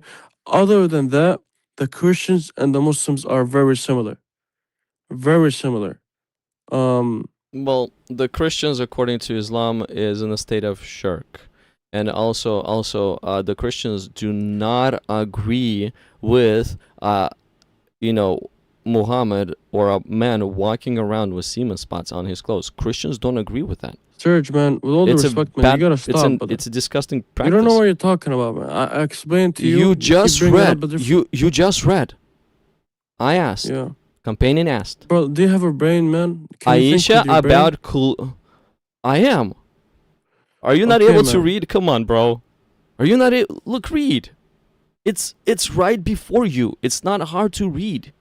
I read it and explained it to you, and it looks like you're still not understanding. I don't know. Okay, you have If explained to me yeah. this word with water. This not this you So you're literally telling are me you never changing. had semen on No, your clothes? You never had semen? I don't walk around with semen on my clothes. It's kind of disgusting. Okay, this hadith is not saying he walked around. It's saying he washed. And it's just water Why is his spots. companion was wondering? They Why is did not have companion a dryer wondering? machine back in the day, homie. They did not have It dryer doesn't machine. it doesn't matter. He was wondering why is there semen spots on Muhammad's clothing. Man, listen, man. You're bringing up a topic that it's very like this is like crazy. Like this is I agree with yeah. you. I agree with you. Now, No, my no, no. You're question to bringing up you. something. My question to you. My You're question trying to is hate why on are you Islam with defending something this? that it's so like stupid. Like this It's is not something. This is how back in the day. This is how they cleaned their clothes. They would clean it with water, why and is a I guess they prophet did. walking around with semen spots? Please tell me that. Why is a prophet walking around Do with not semen say spots? semen spots, bro. With all due respect, please do not lie. Okay, It's okay. saying water spots. I'm Okay, telling you for the clothes. 23rd Let time. me read literal. Water spots. Clothes Water spots. soiled Listen, with. man. Okay, water. I'm sorry, bro. Water. Okay, please, thank you. I'm good. Look at the I'll, end of the I'll, sentence. I'll read as you read. Water. It says Listen, semen. that last man. Are you okay, man? Like, do you have like do you have a condition or something? I am totally okay. I'm just Okay, the last wondering. sentence. The last sentence it says water spots. Stop going to the first sentence, man. The last sentence says water. Yeah, Water spots. yeah. But those water spots got there after Aisha washed the semen spots off. Okay, man. What's your whole point? What's your whole? Why are you trying to say, dude? What I'm trying You're to just trying to say, hate on. You're no, just trying to hate. no, What's your no. point? I proved you wrong, and you're You still proved me. saying the same words. You proved me wrong, dude. You need to read it carefully. Man, listen, man. You're not Go to reading as it says. go to kindergarten and teach or something. I don't have the patience to tell you something like 100 times. I already explained to you, but you keep saying the same sentence. Okay, Okay. my point is this again. What we just read is disgusting and terrible. And I spoke to Zed approximately a week ago, and Zed is an Muslim, and me as a Christian, we both are on the same page. We both think Bro, who's that that? Why hadith. is that?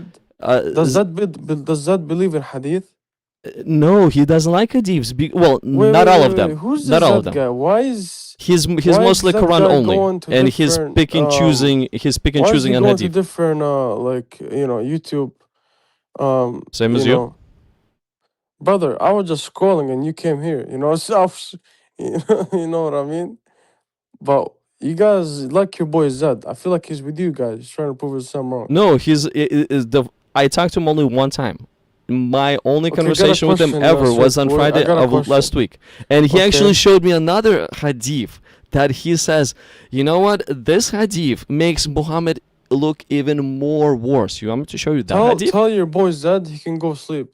Listen, I got a question for you. Sure. Is the name Muhammad, is it mentioned in the Old Testament or no? The name Muhammad. In the Old or New Testament, is it mentioned or no?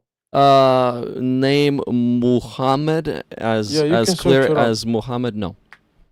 But Yeah, you can search it up. It is, homie. I did find Mahmadim, and then I also It's I found Muhammadim. That's how it's and pronounced. then I found even closer Muhammadi or Okay, man. Since you Mahmadi. want to bring up a topic Okay, talking about clothes and semen, and I proved you wrong, but you're still saying the same thing. I got a question for you, Holmes.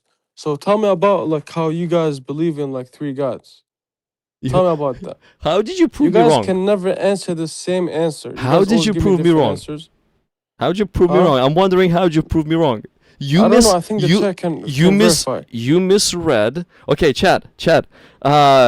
Who's right? Who's reading this Okay. passage as it says? Is it Do you just want a me to- man Okay, do you or want me to me? explain for the Or last Serge? time? I can explain to you. You don't need to explain it. Chat, who's reading Do you it want me to explain exactly it to you, man? as it says? Is it Do you want me to? I can. Serge Okay. Do you want me to or read just the a full man? thing? Do you want me to read the full thing? Yes. Serge boy, do you want me to read it? Yes, and as you explain read, break But it down. Can you give me? As can you give me read, to break it talk down. for 30 seconds. Yes, sir. Can you not interrupt me, please? Sure. Okay. But break gonna it down read as like you I read. said. Okay. Okay. Listen. Mhm. Okay.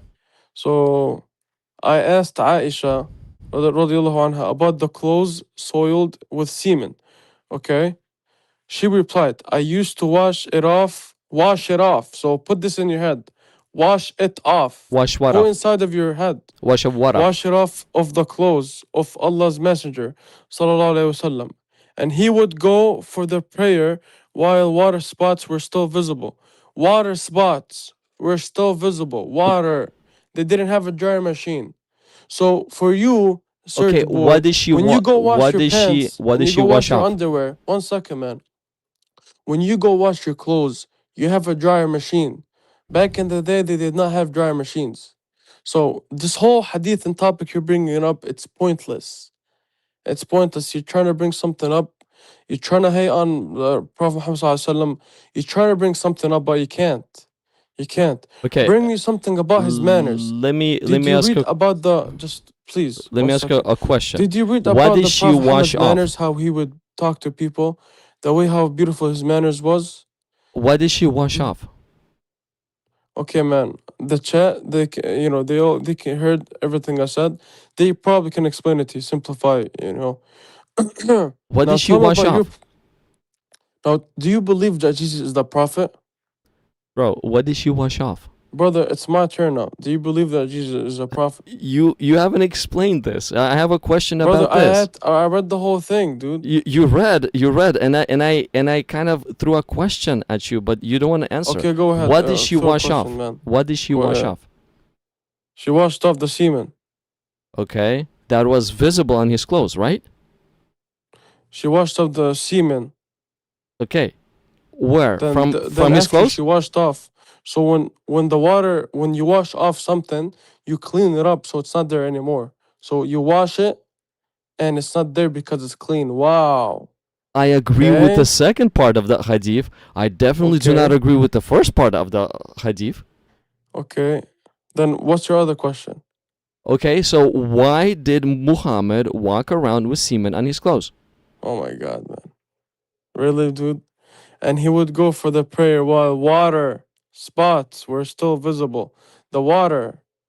Before Aisha washed it off, why Man, you did got he something close over there. I don't know with what condition semen you on have, his bro. clothes I don't know if you before have, she washed it off? Listen, I work like with Down syndrome kids, okay? Like I can, if you need help, I can help you. Like seriously, I try to like explain this to you 20 times. You keep telling me the same sentence. You know, like I don't know if you want me to like. Do you want me to do like A, Okay, B, C, let's D? let's take it extremely slowly. Before Aisha did the washing, Okay, let's take it what extremely was slowly. on his clothes and While why was he walking around with those spots on his with clothes? water spots, water, Before she washed it off. water spots, After she washed it off, it turned into water water, spots. After she washed it off. water. After she washed it off. But before she washed it off, Man, it was not water that's spots. crazy, brother. I know, I agree with you. Why can't you understand? It's simple. It's right there, right on your screen. It's in front of you, bro. It's on your screen, and you can't. This guy, man. How are you streaming this, bro? How are people watching this? This is funny, man. Yeah, yeah. Well, You're it a is. good guy, man. You're a good guy, man. Hey, let me. A woman just joined. Let me bring her up on stage. Maybe a woman is wondering if it's okay Wait, or can not. they join? And I'm still here. Can they join?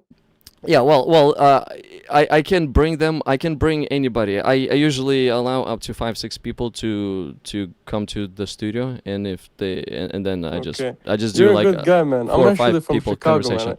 man. You're a funny guy. I would like talk to you for go get a coffee or something. Man. You're a funny guy. Nah, I like you too. I like this conversation Yeah. too. No. But it looks Yeah, like 100%, man. looks like a woman hasn't connected. But anyways, can I You're show a funny you? guy, man. Can I show you another interesting hadith? Yeah, we'll see. I don't have the most knowledge, but we'll see what's up. Okay, let me show But you another. I do want to ask you a couple questions like about Jesus. How do you guys see as Jesus? You know, do you guys see him as a prophet? Do you guys see him as a son? How do you guys see him as? You know, I like to know more. You know, because every time I ask a Christian, they tell me like something different. You know, Okay, let me do this. Let me show you one more hadith, and where. and then after that I will tell you how Adi, I man, see Adi. Jesus. Okay. Okay. Okay. Okay. So this is Sunnah Abi Dawood. Dawood, yeah. Okay, this is a purification hadith 67. So what has been narrated concerning the well of Buddha? Have you heard of this one? And this is what Zed showed me last time, and he goes like, such hadiths as these, they need to be removed. If you haven't, so this is Okay. narrated Abu Sayyid al-Qudri. So I heard that the people asked the Prophet of Allah, water, so this is the question that they're asking. Water is brought to you from the well of Buddha. It is a well in which dead dogs, menstrual clothes, and basically people's feces or excrement of people are thrown. The Messenger of Allah replied, verily, the water is pure and is not defiled by anything. Okay.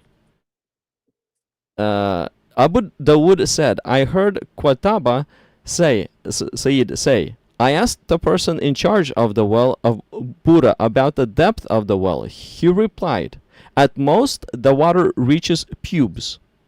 Boy. Then I asked, where does it reach when its level goes down? He replied, below the private part of the body. This well is disgusting. What is going on in this well? I have no clue, but people are bringing water to Muhammad from this well.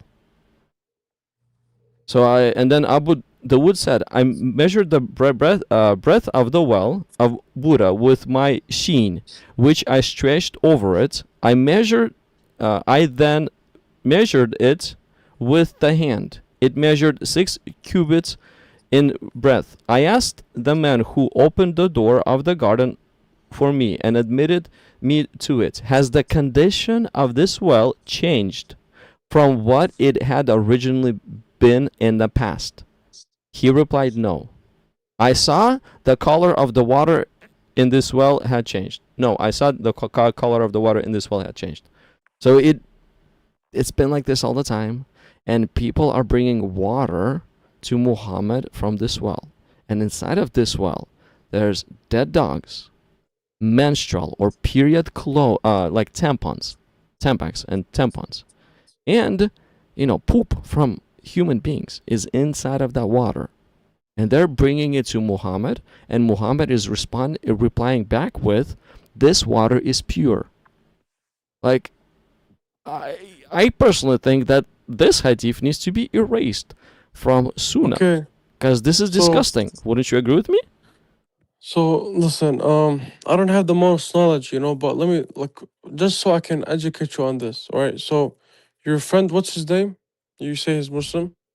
Zed. Well, I spoke to him one time on Friday of last week on the live stream. If you wanna look at it, you're welcome to. But it was a live conversation too, and he showed Yeah. me this. So This is so the long first time story I've seen short, this hadith is from him. okay, so long story short, brother, first of all, I don't think he's Muslim. I think he's just acting.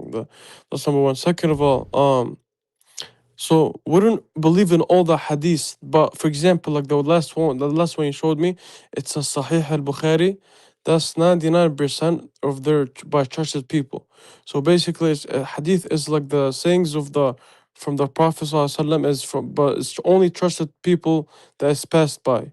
You know how there's Old Testament, New Testament, but only authentic people. Now this one, because I don't know this hadith, I'm trying to search it up. It's saying that he explained that the hadith does not mean at all water remains pure no matter what. Rather, so Mm. yeah, I mean it's Sunan Abu Water, Dawood. yes, water remains pure no matter what. That's what Muhammad said. There's dead dogs in that well. That even logical? Yeah, yeah. I gotta read about this a little bit. 1 second. Just give me a minute Okay. because I never really seen this before. So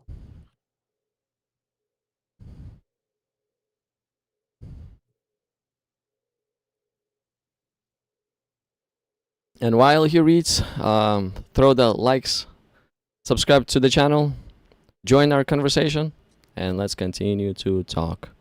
Let's continue to talk. We'll have a brief discussion about Jesus after this hadith.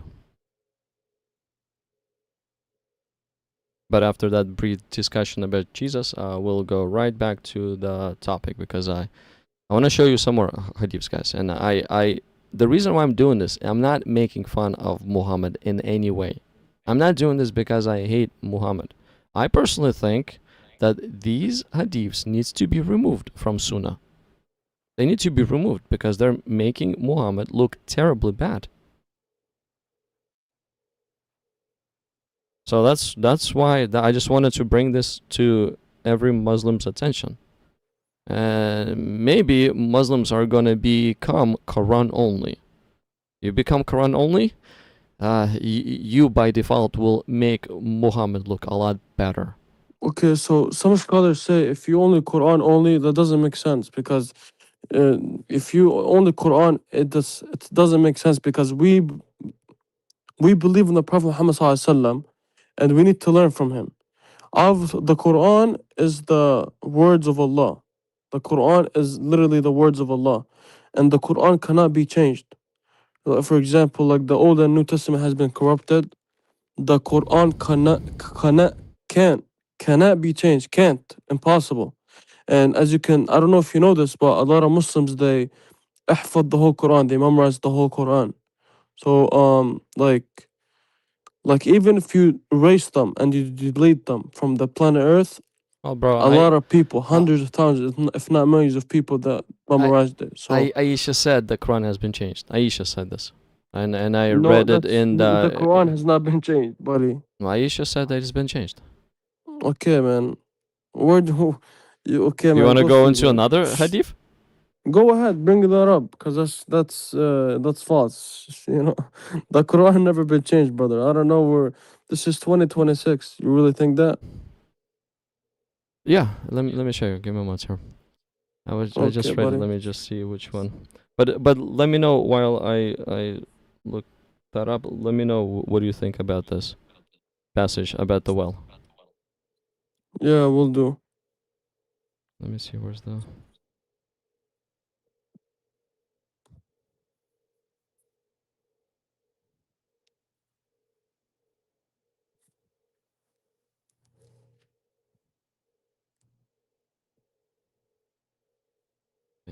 My notes, my notes. I just had it not so long ago. I don't remember exact.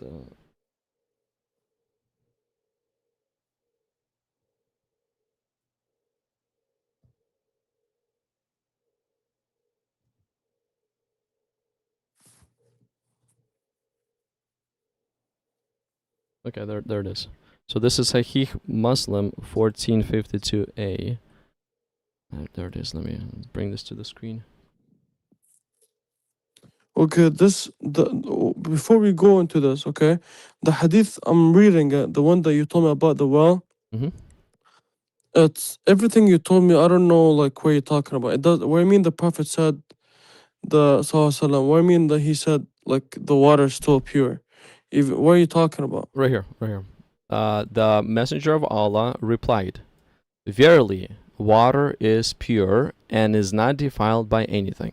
I got it from here. That's all you read the sentence. So out of the whole paragraph, 1, 2, 3, 4, 5, 6, 7, 8, 9, 10. It's almost like 50 sentences. You only read the sentence and you say that's it. That's it. Okay, I read the whole thing, but let me. So look, I heard that the people asked the Prophet of Allah, what did they ask? Water is brought to you from the well of Buddha. It is a well in which dead dogs, menstrual cloths, and excrement of people are thrown.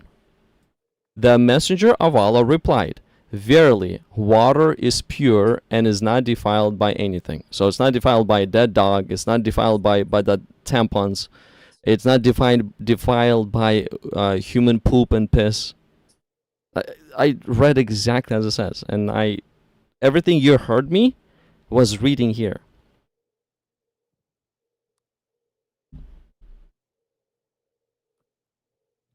I'm not inserting anything, bro. I'm actually reading exactly as it is. And I'm not Right. misinterpreting anything too. And I'm Yeah. doing this honestly. Can I'm I not be trying to honest with deceive you, you. Serge and the chat? Can I be honest with everybody? Yes, sir. So Serge here, he's a good guy, right? And he's just reading. He's trying to learn about it, and I respect Serge right here, guys. He's reading about a hadith that I do not have knowledge and try to explain this. So I don't. For me, as Muslims, we cannot explain something we're not sure of. Okay. That's fair. But with all due respect, please, guys, what's his name? Zed. Please, guys, do not listen to that guy. I went with him online before, and that guy, he just makes. I think he's trying to corrupt Islam, and he doesn't believe in hadith. As Muslims, it's almost impossible not to believe in hadith. You have to learn how to pray, to learn how to like do these moves, to learn knowledge, to learn about the Prophet how he was. We need to follow the hadith. So again, I'm gonna tell you that I don't have the knowledge enough to like reply to this because I don't want to go to God and God tells me like why did you tell them wrong about this hadith. So the best answer I can tell you, I don't know. Even though the hadith it kind of doesn't make sense. Like I don't know what's going on there, right? But with all due respect, Serge, man, Zed is not the right guy. With all due respect, Why not? I mean, he doesn't agree because with this he does hadith. not believe in hadith. I don't. He's almost. Do you agree He's with this almost. There's hadith? some scholars that think if you don't believe in hadith, then you're like. There's some scholars say that different opinions that you're not Muslim. Sure. If, Do to you that believe in point, what we but- just read? Are you okay with water? Look, Muhammad is a perfect example. So if he did it, you're doing it too. Are you okay if a water is going to be brought to your house where dead dogs are at, where human feces are at, You're just saying and stuff tampons now. are at? Okay, now you're just saying stuff. I'm saying Now, stuff. come on, man. I thought me and you were good. No, page, man. I like you, bro. I do, but I'm just Okay, man. asking you a common sense question. Are you okay with Like, this? Okay, it did not say nothing about the prophet going to someone's house with with dogs. So listen, It says people are bringing him water from this well. So people are carrying the buckets from the well that has this stuff in it to his house. So let's say if you are Muhammad and people carrying you this water, would you be okay with it? okay, listen. I'm gonna say this again. I don't have the knowledge to reply back to you, but what I But understood, you personally, would what you I be okay with understood it? is this. What I understood from the hadith, because it's long, if the impurity does not change the water's color, taste, the color does not change, or the taste or the smell, then the water remains pure. If one of these characteristics changes, then it does become impure. Bro, there's dogs in there. There are dead dogs in Then there. yeah, which is yeah. So it's basically that's what Allahu A'lam, and it's saying that if the just How listen. how can you defend No, this? you're not understanding. It's not saying it's pure. It's saying if the color of the water and the taste or the smell, if any of these changes, then it's impure. But it doesn't change, then it's pure. So again, I'm gonna say this with all due respect. This does not have to do nothing with nothing. With nothing you're talking about. With Zed, he's just bringing up random topic, trying to make something look bad about Islam. This is literally talking about water. Like, how can we know if it's pure or not? Because back in the day, like think about it, Serge. Back in the day, they didn't have like the um water filter. So how would they know if it's like pure or not? So that's what I'm from my understanding. And Allah A'lam, I'm not a scholar. But that's from understanding. It's saying that if it does not, if there's no changes in the taste or the color of the water or the smell of the water, then it's pure. Would you But even if there's try any to drink changes, this water? what? Would you even try to drink this water? No. It's saying it's impure. If there's dogs there, then there's smell, then it's pure. You know. There's dogs in a well, Anyway, man. yes. Would you okay, anyways, Then it's let's yeah. move on Then to it's the not next pure. one. Yeah. Okay, so this is where Aisha says that the Quran is corrupted. You said that the Quran was never changed, right? Yeah. 1 second. I can't see. Where's the screen? 1 second. My screen? I'm trying to see your screen. Okay, the next is you cannot see my screen? Uh, okay, well, he's probably gonna reconnect because he just left for a second. Well, that was a nice chat so far. Just a man. Okay, just a man. Can you see my screen now? Yes. Okay. It's kind of blurry. Kinda 1 blurry. second. Okay, well, this is gonna be this is Sahih Muslim, Hadith 1452a. Okay. So this is what it says. Now I'm with you. Yes.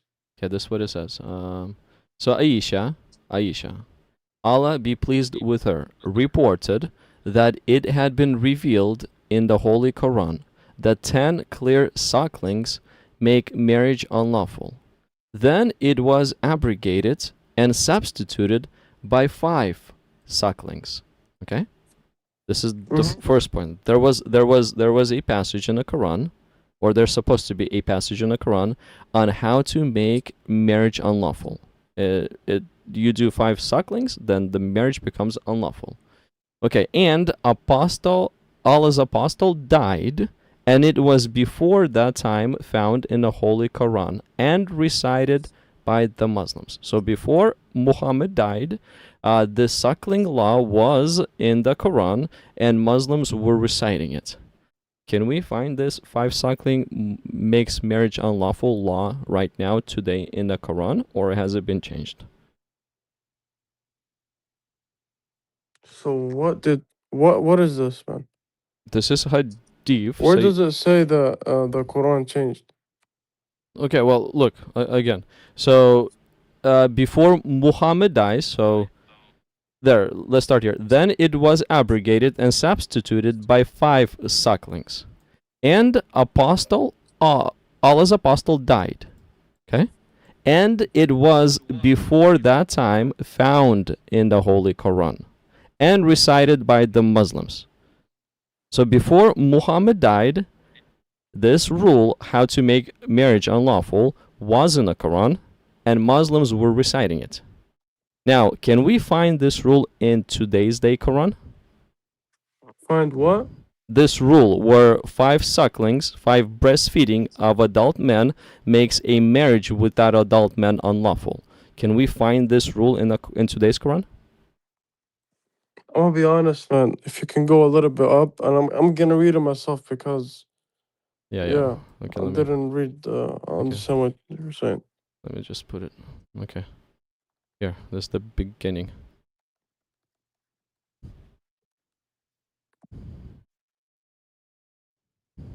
Okay.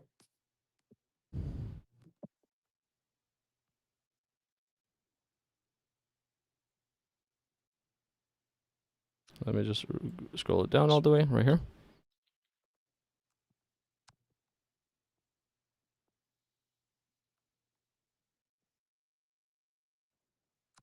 So it before Muhammad died, this ruling was in the Quran and Muslims were reciting it.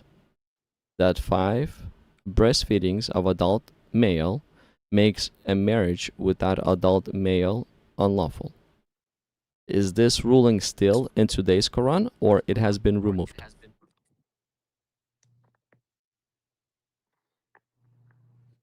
Yeah, this is something I would have to talk to my sheikh about, my scholar, because again, I don't have the knowledge to reply to something like this. You know, I don't want God to hold me accountable on this kind of stuff. But when you mentioned 10, I thought you were talking about like the 10 different recitations of the Quran. And I was going to say they're all the same. But long story short, I still don't know where it's saying the Quran has been changed. But since you brought up this hadith, I would like to know learn about it anyway because it's a Sahih Muslim, and Sahih Muslim is authentic. So Okay, look, is there a passage in the Quran regarding breastfeeding an adult to make marriage unlawful? Well, just to make it simple, no, there's no passage in the modern Quran regarding adult breastfeeding or its effect on marriage. I mean, I'm be honest. Like Google is not like the authentic website to be on. Like maybe you know the one that you're on, like Sunnah. It is authentic. So there's may- none. That rule is not in today's Quran. It's not. I can tell you this for sure too. It's not there. It's been removed. brother, forgive me, sir. Right? Like who are you, man? Who do you think you are to say it's? Did you look into it? Did you ask a scholar, or where did you get it from? Yes, yes. Once you will ask your shaykh, you'll see he's gonna say that it's not in the Quran. Ask the About first what? the first question. So ask your sheikh this question first. Hey sheikh, is there a ruling in the Quran? Is there a way according to the Quran to make marriage unlawful? Ask him this. Make marriage unlawful? Yes, Like ask him what? this. Like divorce? You mean? No, unlawful. So this one here, let me show you another why this came to be. What's the reason for this? Let's see, Sahih. Where is it at? Close.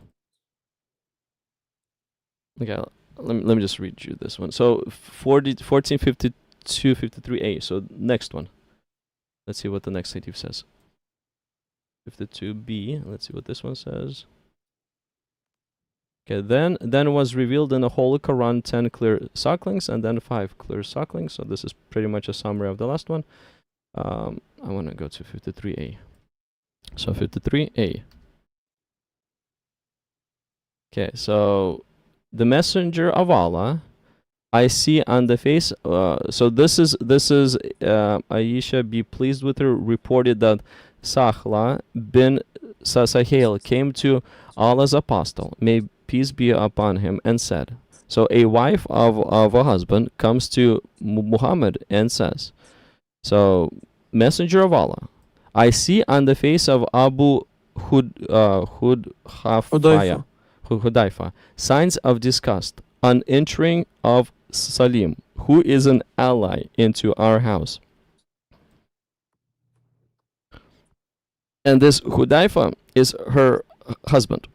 So this Salim is entering into their house, and her husband is kind of disgusted, probably because of jealousy.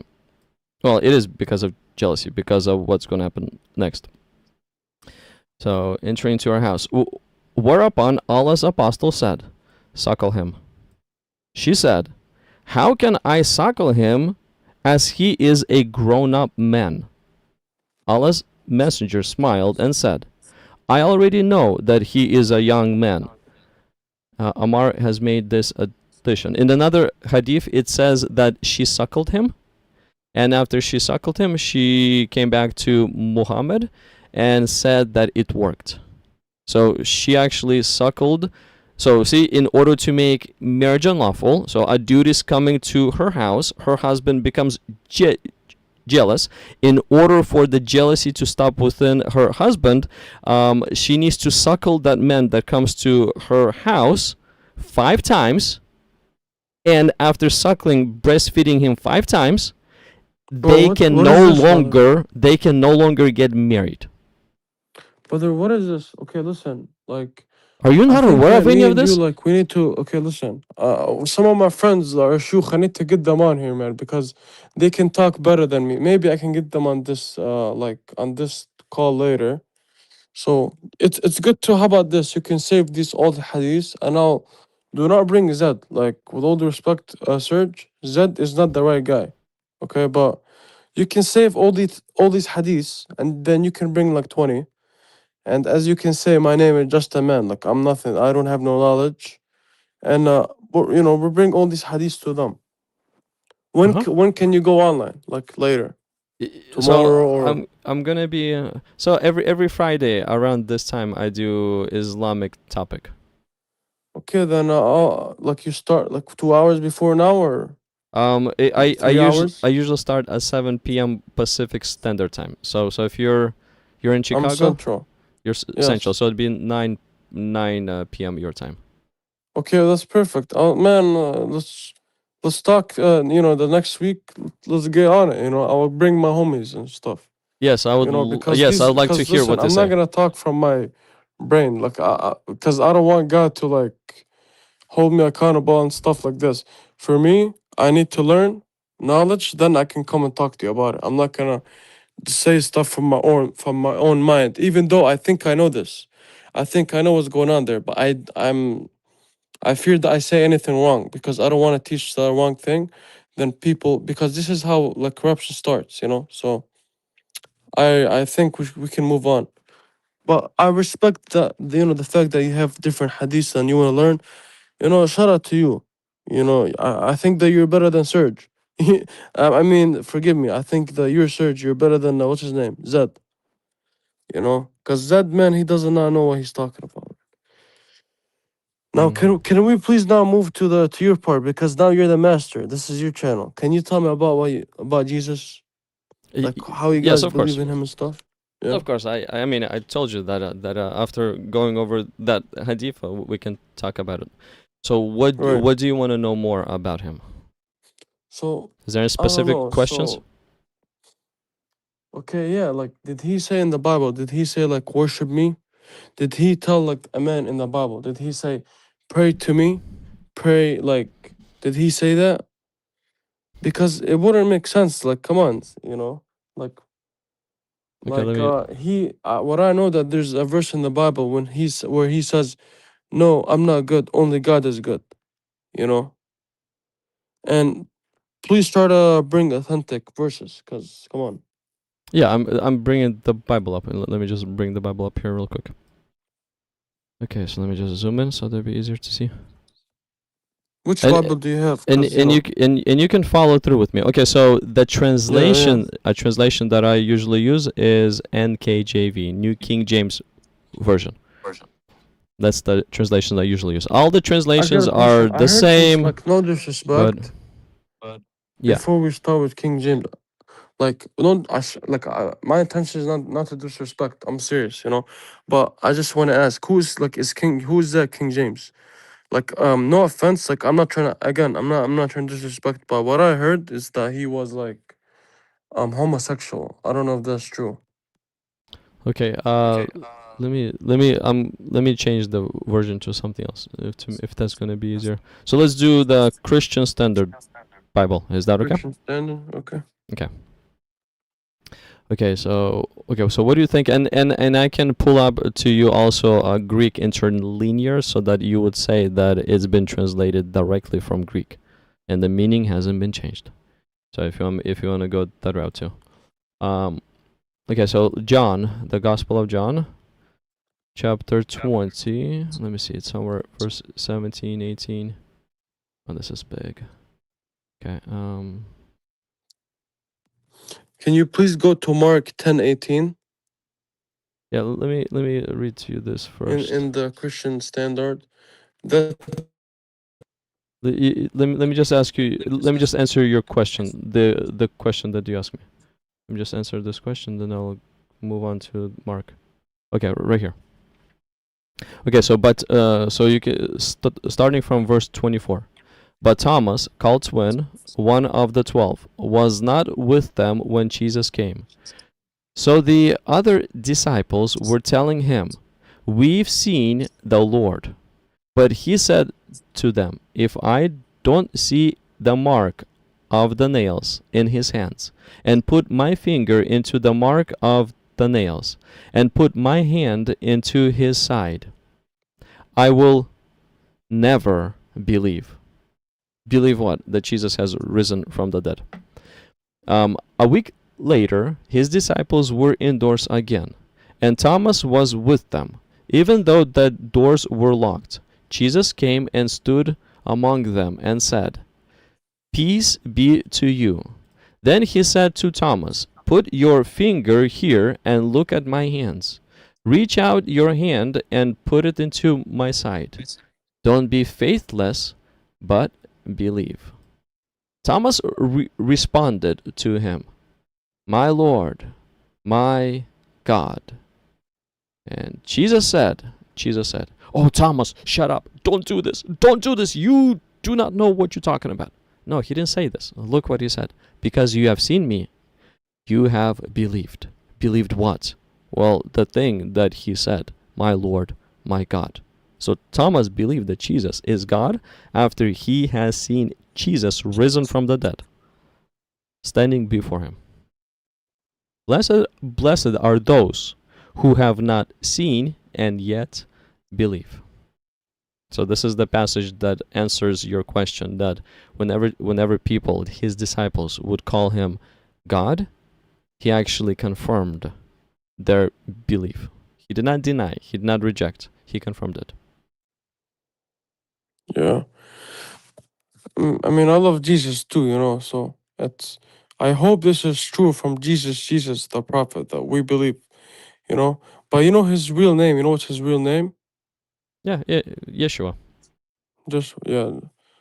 Shout out to you, because a lot of Christians, I asked them what's their name and they don't know.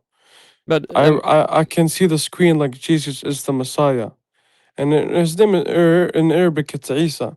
And it's like, me as a Muslim, I'm like, wow, he is. And we know he is, brother. Like, the Quran did not come to corrupt the Christian religion. We're all the same. We're all one. Do you think, like, the Quran just came just to, like, copy? Do you think God, like, sent the Quran to copy the Christians? No. So, it's just crazy to, like, Anyway, But um, look, quick question. According to Quran, so Thomas responded to him, "My Lord, my God." According to Quran, is that okay to say this to Jesus? to, like, no, because you cannot call anyone God, So except what is because God is one alone. what is Thomas doing here?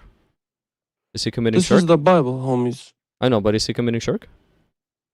If you call, okay, if you call someone God that who's not God, then it is shirk, yes. So Thomas, the disciple of Jesus, is committing shirk right here in this Well, passage. well, basically, you're saying that he's calling him. I don't see that he's calling him God, like saying, "Hey, you're God." But because listen, Serge, it My can be a Lord, different language. my God. This is okay, but just listen, though, right? We both know, me and you, that English is a very small language, has barely any letters. I do not know if maybe in Aramaic the explanation would have been different. For example, when they say the Father, the Father, you guys in the Bible, it says the Father as a God. Maybe 3,000 years ago, the Father did not mean as the Father. Like it could have been a superior word to God. So it's like, I understand where you're coming from, brother, but at the same time, I do not believe that God will come at a woman's like thing, woman's vagina. With all due respect, God will not take himself so low in a human form. He will not do that. And okay, just a question for you, Serge. Hmm. Do you think Moses or John Do you think they were gods or do you think they were prophets? They are human beings like you and me. Yeah, okay, but were they prophets? Yes, sir. John and Moses, Abraham. Yes, sir. Okay, so John and Abraham and Adam, they're all prophets, but Jesus is God? Jesus is a prophet. He is the Son of God. He is the Messiah. You would assign to Jesus more titles than you would assign to Moses or John or So yeah, Abraham. we believe that Jesus. So we believe in the. I'm pretty sure we believe they're all prophets. Moses prophet. Adam, Jesus. These are all prophets. Now, why do you guys believe he's son of God? Like, because I will tell you why we believe he's the Messiah. Why? No. Don't tell me why you guys believe he's son of God. Just tell me why do you guys believe he's the Messiah? Why? And I will tell you why we believe he is the Messiah. Because we are the same thing. Because he has fulfilled the prophecies, the messianic prophecies of the Old Testament that was prophesied before him, and he fulfilled them all. Anyone who fulfills them all confirms, or God confirms, that that person is the Messiah. Wait, like you believe that Jesus? Wait. Do you guys believe that Jesus is the last one, like the last prophet? Well, he's the Messiah. I mean, his teachings, all the prophets of the Old Testament before him, they all pointed to his coming. All the prophets after his coming Mm-hmm. should be pointing back to the Messiah, not overriding anything that Messiah said, because Messiah's word is the greatest word. He is literally the greatest. So all the prophets, they need to point to Messiah and remind everyone what the Messiah has taught. Yeah, but like for example, in Islam and we're Muslims, we believe that Muhammad, he is the final prophet. He is the final one. The Quran is the final book. Do you guys believe the same thing about Jesus and the Bible? Do you believe that Jesus is the last one, the last prophet? Yeah, let me. Yes, we believe that he is the seal of the prophets because the Father God has put his seal on Jesus, and I can But show where you this. does it say in the Bible he is the last one? Let me give you the passage. It's found in John. Let's see. I think it's uh 12:8.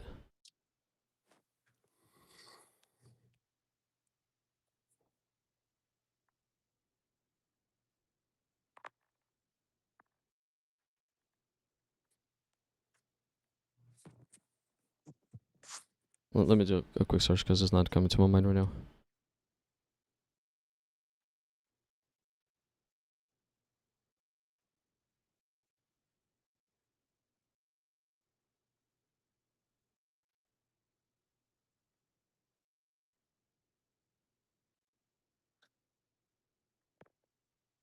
Okay, there it is. 6:27.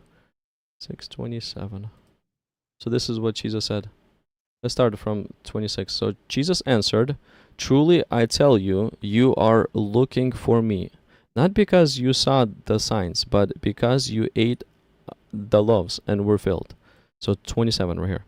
Don't work for the food that perishes, but for the food that lasts for eternal life, which the Son of Man will give you, because God the Father has set his seal of approval on him. So he's the actually, according to the whole Bible, is the only one who sealed, the only one. He has the special seal over him. So yes, this seal, this special anointing, this special seal points to not that he's the last one, but that he's the greatest one. And the words of the greatest one can never be changed. And any future one that that will be teaching something else than what the Messiah has taught is false, not true, fake. So anyone who goes against the Messiah by default is fake.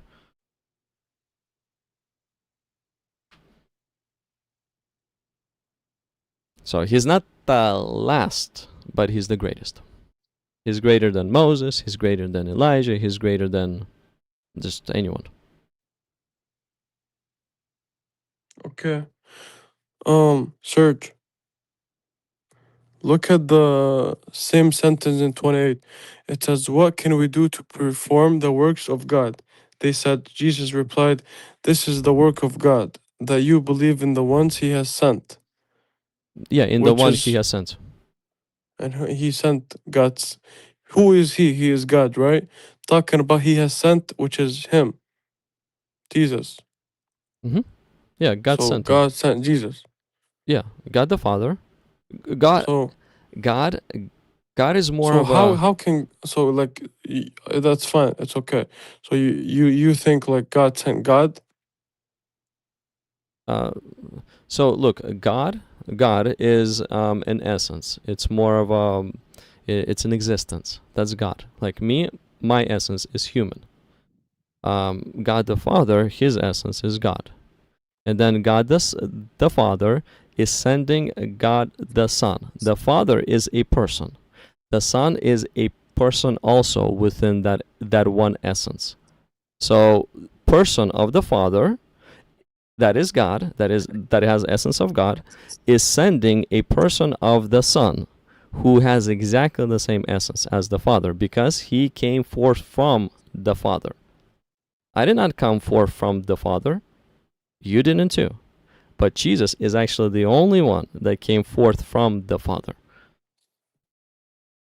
Okay. Which Bible is this again? This one is Christian Standard Bible.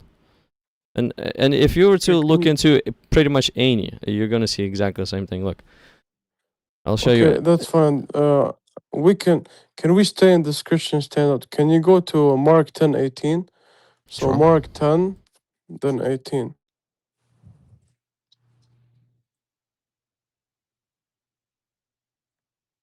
Okay. Okay. So let's read this. So let's start from 17. But basically, this is a story. As he was setting out on a journey, a man ran up, knelt down before him, and asked him, "Good teacher, what must I do to inherit eternal life?" "Why do you call me good?" Jesus asked him. "No one is good except God alone." Brother, exactly. Jesus just said, "No one is good except God alone." Okay. So what does this make you think? Uh, So exactly. So think okay. about it for a second. Okay. This is from the Bible. Okay. Do you see that Jesus rejecting that he's not good?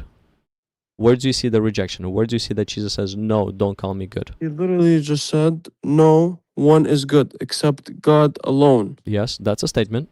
Is this statement accurate? Yes. Now, is Okay. Jesus He divine? said, "Why do Does he you?" have Okay. essence of God? Yes. Okay. He said, "Why do you call me good?" Which he's talking about to him. Mm-hmm. Why do you call me good? Jesus asked him. Then he said, "No one is good except God alone." Yeah. So Jesus is telling him, "Why you call me good? Where do you see No no one that? is good except God alone." Where do you see If that? this Don't does call me not, good. hmm? Where do you see don't call me good? 18. Why do you call me good? That's a question. Yeah, he asked him, "Why do you call me good?" Does this question Then resembles after that, negative answer? he said, "No one is good except God alone." That's a true statement. So basically, Jesus is saying, "Don't. Why are you calling me good? Why do you call me good? Oh, no one is good except God alone." Hmm. Listen, man. Let In me tell other you words, something. look, Search. look. In other words, are you calling me good because you understand that I'm God? Can I speak for 10 seconds and just please don't interrupt me, please? And you can Sure. talk for another 2 minutes, right? I don't know what's your name, Serge. You Search. know, you're white, bald head guy, man. You seem like a good guy, right? Now I'm just gonna read the verse again, and just please let me finish and like give me a couple seconds after, because I just want to say something to you, Sure. right? So this verse in the Bible, from your own Bible, from the own book that you read, I'm gonna read this again. Why do you call me? So Jesus is saying, and as you can see, why do you call me good? Jesus is talking to someone. Jesus asked him, no one is good except God alone. So, Serge, you have read this verse, and this is for you to think about when you're by yourself, okay? Now, when we all die, judgment day will come in, and God will ask you about this moment right here. When you read these two sentences from your own Bible, did you still deny that I'm only one and only? Did you still deny? Did you attribute that I have a son? God will ask you this. Do you think I have partners? Do you think I need partners? And this is, yeah, man, like, and if you stay in the path of thinking that God has a son, this is one of the most major sins, which is you already know, shirk. And the fact that you know it, man, like you should look more into it. But at the end of the day, like I understand it's hard to move from a different religion to a religion. I know. But that's why like I'm listening to you. When you tell me a hadith and it's Muslim, it's like, okay, wait, I'm gonna go talk to a sheikh about it. Because I'm not here trying to like I'm here trying to be honest. I'm straight up like I'm confident in my religion. We are, and it's all the same religion. It's all the same one. And just people try to corrupt the Bible. They try to change it, brother. You know. Thanks for the talk, my brother. This is just a reminder for you, brother. Yeah, I hear you. You will be asked on the day of judgment. Okay, so So one of the things that you said, that God is going to ask me, why did you say that I have a son? Well, I'll respond back to him because you said you have a son. Look, Matthew chapter 3. Let's start from verse 16. I'll bring up Matthew to God, and I'll say, see, when Jesus was baptized, he went up immediately from the water. The heavens suddenly opened for him, and he saw the Spirit of God descending like a dove and coming down on him. And a voice from heaven said, so I'll be like, God, I think that voice from heaven was you. Okay, and this is what the voice said. This is my beloved Son, with whom I am well pleased. So I'm like, God, why did you ask me why I said that you have a son? Well, because you said that you have a son. If you wouldn't say that you have a son, I wouldn't say this. yeah, can you go to Matthew 19:17, please?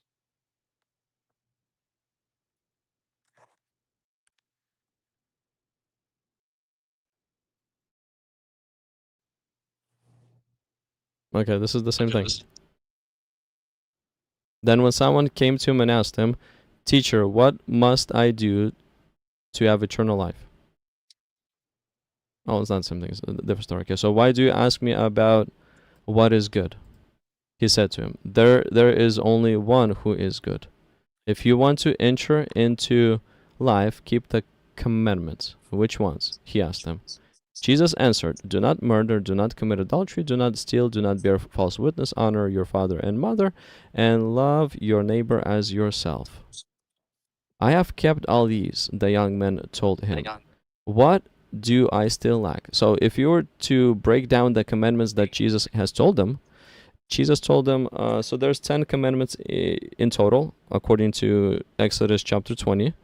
And Jesus started with, I believe, commandment number 4, and all the way down to 10. He did not tell him the commandment number 1, 2, or 3. So I have kept all these, the young man told him. What do I still lack? What do I still lack? This is what Jesus responds back to him. If you want to be perfect, Jesus said to him, Go, sell your belongings and give to the poor, and you will have treasure in heaven. Then come, follow me. Now, Jesus, so he asked them, what do I still lack? And Jesus says, you still lack commandment number 1, commandment number 2, commandment number 3. Commandment number 1 says that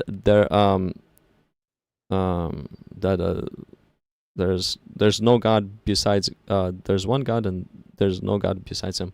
Let me just go there. But commandment number 2 says, do not make any rocks as gods. Commandment number 3 says, do not blaspheme the name of the Lord. But look, so this is what commandment number 1 says. Okay, so God spoke all these words. I am the Lord your God who brought you out of the land of Egypt, out of the place of slavery. Do not have other gods beside me. Okay, so this is the first commandment. The second commandment is do not make an idol for yourself in the shape of anything under heavens. And commandment number 3 is do not misuse the name of the Lord your God. Number 4 is remember your Sabbath. Okay, so we have very similar commandments to Islam. The rich ruler, wow. the rich ruler asked, "What do I still lack?" And Jesus says, "You lack following of God. You made an idol in your life. Your idol is your money. If you want to prove that you truly follow God, then go sell everything, come and follow me." So, in other words, in this passage, Jesus, in a way, is indirectly making himself God in this Matthew story. I disagree, but okay, man. Because he says, then come, follow me. Commandment number 1 is follow God. All I need to hear is this one sentence. No one is good except God alone. Yeah, that's all I need to hear. That's a true statement, bro. It is really it's a true statement. Is that not true? But this is all I need for it to prove to me that God is one and alone. Like, bro, let me tell you something. You know what shirk is? Shirk is literally when you attribute with God, partners with God. That's it. So the same thing with the Bible. It's saying God alone. Only God is good alone. So we are the same. We are on the same page here. When people say that God has a son, it's wrong, man. This is like bad. You know, it's not the right thing, man. This is I agree that God is God alone. Take a look at this. No one is able to snatch them out of my Father's hand. Look, I and my Father are one. What does this mean? I and my Father are one. One what? One God. Yeah, I would love to talk to a scholar that actually can explain to this, because like we said, English is very has words that is no, bro. Look doesn't what have a happens lot of after. words, man. But like Look for what happens example, after. Look, and again, the Jews picked up rocks to stone him. The Jews picked up rocks to stone him for what? Because he said, I and my Father are one. Jesus replied, I have shown you many good works from the Father. For which of these works are you stoning me? Look what the Jews said. We aren't stoning you for good work. The Jews answered, but for blasphemy, because you, being a man, make yourself God. So the Jews heard that Jesus is making himself God. Well, yeah, because he said, I and the Father are one. One what? One God. Yeah, so you're saying that's why the Jews, they don't like Jesus? Yes, they don't like him because he claimed to be God. Well, some like him, some don't like him. The ones that understood that the ones that did not believe that Jesus is the Messiah, they hated him and they killed him. But the ones that understood that Jesus is the Messiah, they worshipped him and they proclaimed, "My Lord, my God," to Jesus. Yeah. And what do you think about the Jews, man? Generally speaking, so there's two things from the Jews. Okay, so Jews, Jesus's disciples, we should follow those type of Jews, and we should listen to the things that they have to say, like Jesus's disciples. Okay, Jesus's disciples are good Jews, but now there are also Jews that killed the Son of God, the Messiah. They killed him, and those Jews what we do, like let's say what I do generally when I'm looking at a Jew, just it's mostly from a general standpoint of view, and overwhelming amount of Jews actually fall under this standpoint of view. If I search, if I want to learn, if I want to know what not to do, I look at the Jew. Yeah, that's interesting. You know, I agree. I mean, to be honest, like I don't believe that women and like anyone, any woman, any children should die. I believe this is very bad. You know what happened to my people in Palestine. You know, it's crazy. So I don't think that the Jewish women and children should die like how Hitler killed them, but I do think that they tried to corrupt the Christians, which is it was like the real Bible. I think they try to change it to the fake Bible, and they also try to do that with the Quran. They try to do that with the Muslims. They try to divide the Muslims to like Shia, Sunni, because they don't want the Muslims to be together. But if the Muslims they would come to get together as one group, and the Christians would like read like at least the Quran, I think the Christians and the Muslims when they come back together, I think they will destroy the people who try to corrupt. You know, but I don't know, man. Shut out the blood. Well, just a minute. It was nice to talk to you. I want to get back to the subject now. So do come back in a week. Bring some sheikhs, because I do have some questions about those hadiths. Show me that Listen, those hadiths are fine, I will try my best. or at I will least try then my ask best. a question. No promises. Yeah, sure. Or at least ask them questions that we spoke about and see what they say, and just relay those answers back to me. Okay, then I need your contact information because so you can send me the question or whatever. Yeah, Probably if I can give you my email or something. yeah. Can you write the email in the studio chat? Yeah, Basically, can they see it? I'm the Can only they one. see it or no? I'm the only one. I'm Okay. the only one, and then I'll make sure to erase it too. Okay. Well, I'll copy it for myself, but it's not a public. The studio thing is not a public thing. Okay. The YouTube is. Or let me do this to be on the safe side. I'm gonna so. Hold on a second. Here, do you see my email? I just wrote in the studio chat. Yeah. Okay, so send me an email stating hi, I'm just a man, and so that I would Okay. know, and then I'll respond. Perfect. I'll send you right now. I'll send you all the hadiths that we went over, and I'll send you some of the questions to ask. Okay. Perfect. Okay, perfect. And on Friday, I'll try to come with my friends. If I can't, then I'll come alone with the answers. I appreciate you. Thank you. Of course. Thank you. Thank you, my man, It was sir. nice to talk to you. It was nice to talk to you. It Appreciate was, you know, I thought I was gonna come and fight with you, but you're a good guy. You know, you. Why fight? Let's talk. I mean, don't we have enough war in the world? there's a lot of evil, man. We need more kindness. Yeah, let's just talk. You know. Okay, take care, brother, man. Mm-hmm. Alaikum. Have a good one, and God bless you. Yeah. Bye bye. Thank you, you too, man. Well, that was a nice conversation with just a man. Okay, anyways, I want to get back to the subject because honestly speaking, today is a special live stream, and this special live stream is where a Christian is. Guys, I'm not an Islamophobe. I'm not. I'm just literally trying to save Islam. I'm trying to save the face of Muhammad, how he looks in front of other people. I'm trying to save his face.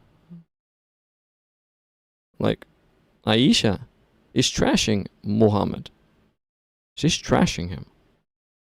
I like her, but I don't respect her. Let me put it like this. I like her because of how crazy she is, but I don't respect her. Why? Because she's trashing Muhammad. I like the statements that she's popping, because it doesn't look like she's thinking about the statements that she's popping. It looks like she's not thinking about those statements. That's why she's just blubbering anything out there. And by blubbering anything out there, she became an Islamophobe. Look, let me show you another one. Here's something else that she said. Actually, let me see here. To do. Let me just look over some comments.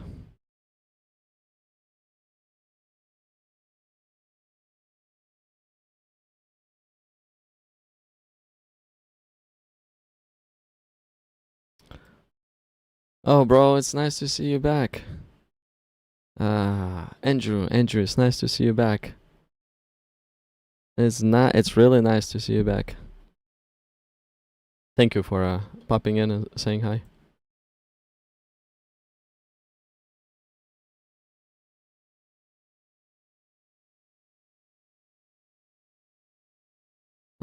Okay, well, see here.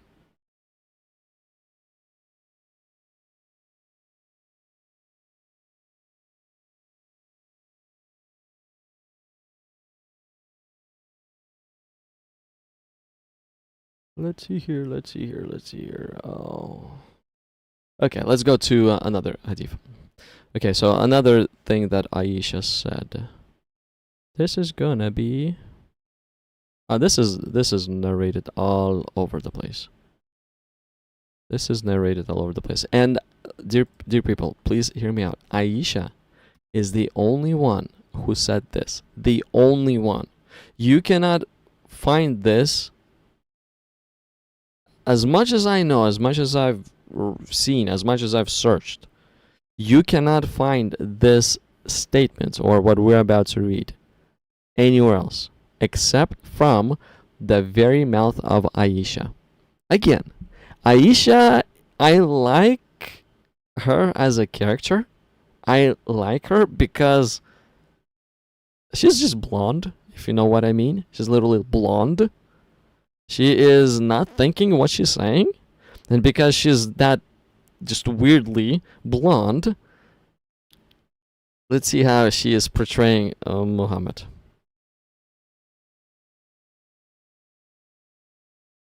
And this is true. This is what we're going to read right now. It's true. It's according to the history. Now, do I agree that this is good? Well, definitely no, I don't. That's why I'm showing this to you. Because I don't agree with this. And I think we should maybe not listen to Aisha in the end. I'm just throwing this out there. Because let's say when we do listen to Aisha, this is the type of information we start to believe. Okay.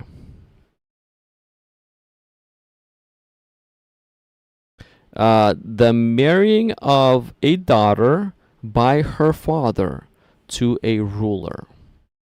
Okay, so what type of daughters can a father marry to the rulers, like to the prophet, to the governor, to some kind of authority? And so this is wedlock, marriage. Okay, it's found in Sahih Bukhari.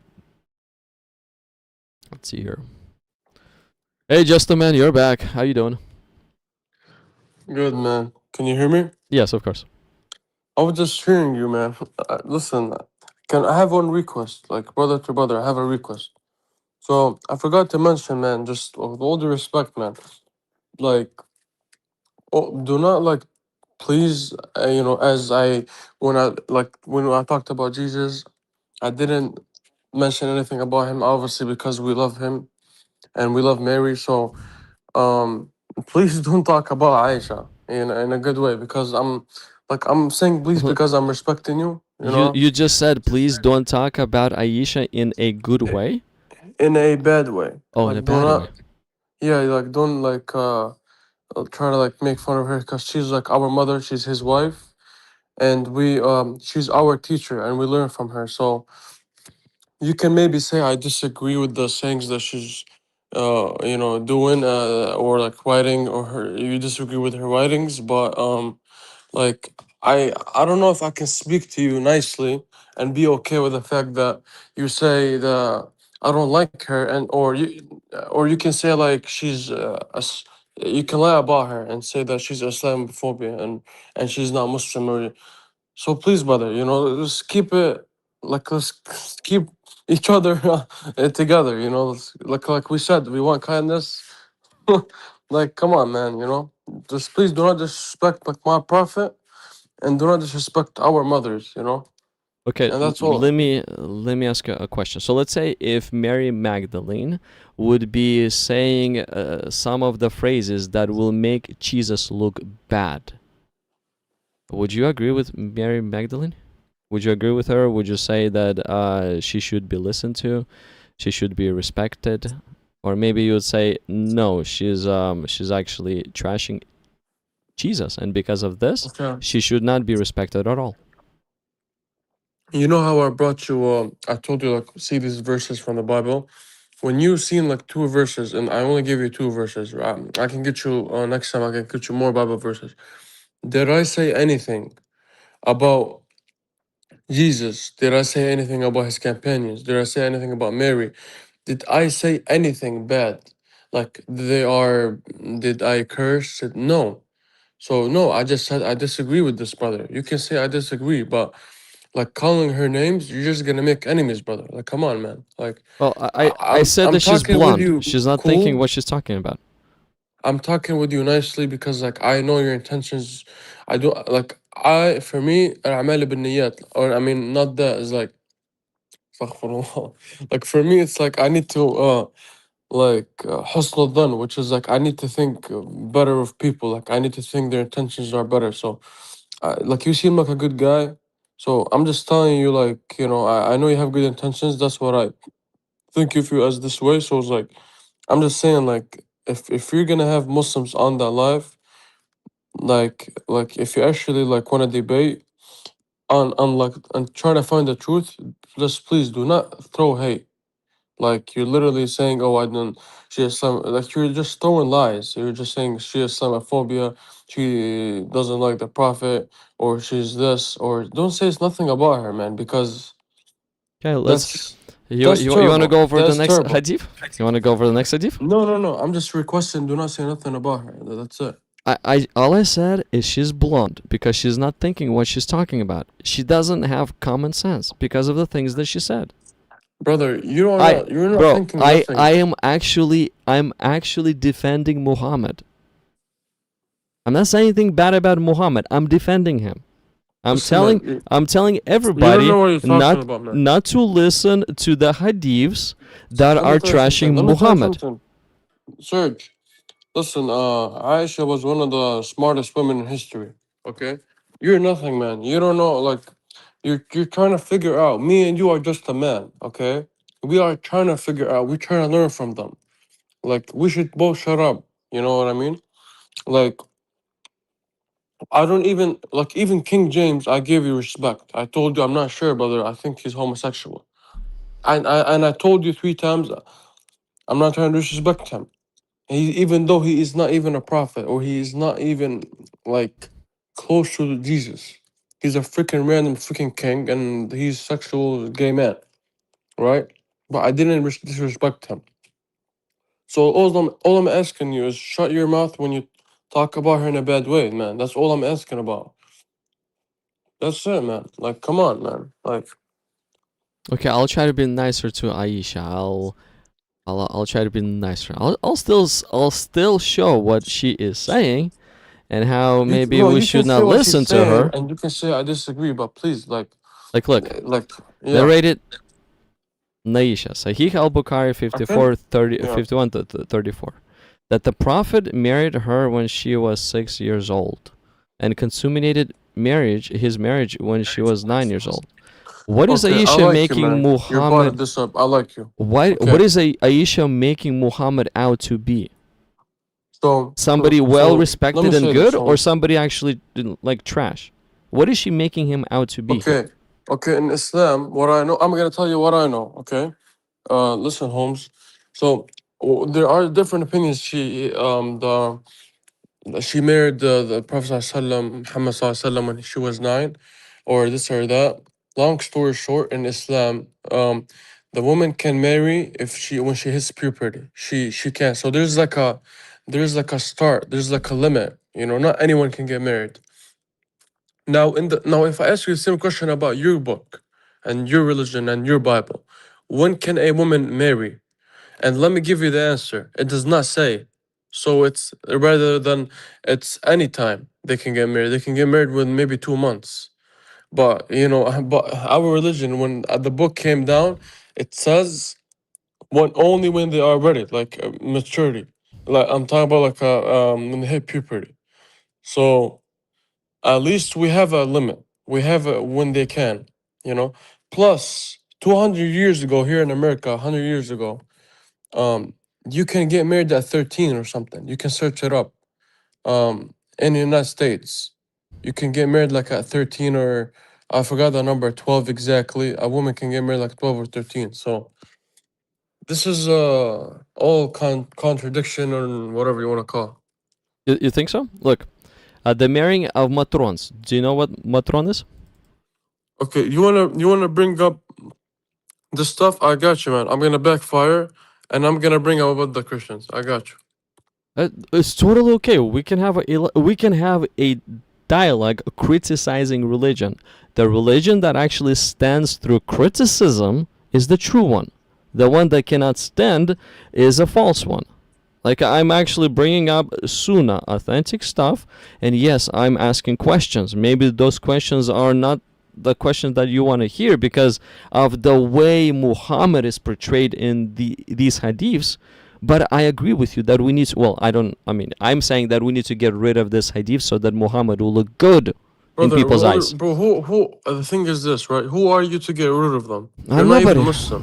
Exactly, right? So it's like I'm gonna get you my sheikh, and my Bro, sheikh, man, he will smoke you, like let with this me, stuff. no problem. Like when I Yeah. read such a hadith as, look, I'll read it to you right now. It's very hard to become a Muslim because look, when I got Mm. married, so this is who? This is narrated Jabir bin Abdullah. When I got married, Allah's messenger said to me, "What type of lady have you married?" I replied, "I have married a matron." Matron is basically already, she's not a virgin, she's older than him, and things like that. He said, so Muhammad said, "Why don't you have a liking for the virgins and fondling with them?" Jabir also said, so Muhammad also said, "Why didn't you marry a young girl so that you might play with her and she with you?" When I read such advices from Muhammad, "Why didn't you marry a young girl?" It's hard to become a Muslim. Because you know what this means? Marrying a young girl. Do you know what this makes Muhammad out to be? Yeah. That's what I'm saying. These hadiths, Yeah. they need to be erased.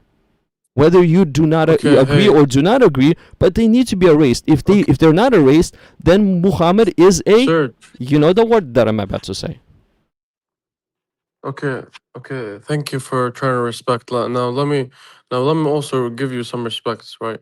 Sir, you're talking with a guy. His name is just a man, and he barely has any knowledge. And with all due respect, I'm about to smoke you right now. Now just listen, okay? So in the Bible, you mentioned what's her name, Rebecca. How old was she when she married Isaac? Okay, let's read. I'll give you the description. So it's found in Genesis and Torah. Let's see here. Also, got a question. I think. Is there a limit? Does it define anywhere in the Bible when a woman can get married or no? We find young Is woman. there is there any is there Young any woman. minimum wage stated in the Bible where a woman can get married? No, you will not find any minimum age. Every Exactly. single every So they single can get married when they're before they're even born, in their mom's tummy. That's when they can get married. Then. So every single time we find a young woman, and I can show you how Rebecca, young woman, is described. So this is the story of Rebecca. Okay. Let's see here. Where did he? Son servant. Then he give this to Rebecca. Or let's see here. Where is it at? Somewhere here. Mm, said the Lord, great, my master has become. So Laban said, still up. Then he knelt down, worshipped the Lord. She answered, I'm the daughter of Bethuel. Okay, so it's right here, right here. Let's read this. Okay, so before he had finished speaking, so basically this guy is praying. There was Rebecca, a daughter of Bethuel, son of Milcah, the wife of Abraham, coming with a jug on her shoulder. Okay, so she's carrying a jug on her shoulder. Now the girl was very beautiful, a virgin. No man had been intimate with her. She went down to the spring, filled her jug, and came up. Then the servant ran to meet her and said, Please let me have a little water from your jug. She replied, Drink, my lord. She quickly lowered her jug into her hand and gave him a drink. So he's just who's she saying drink, my lord, to? Drink, my lord. She's to this guy who came with the camels. Now she doesn't know him. He's a stranger. Okay, She can we doesn't. just stop here real quick? You know how like the word my lord or the word father or the word God, you know how they all kind of like come together in chained? Like right now, if we say my lord, I don't call someone my lord right now. Like hello, my lord. No, when we say my lord, we say God. Back in the day, when they say like father, it cannot just say.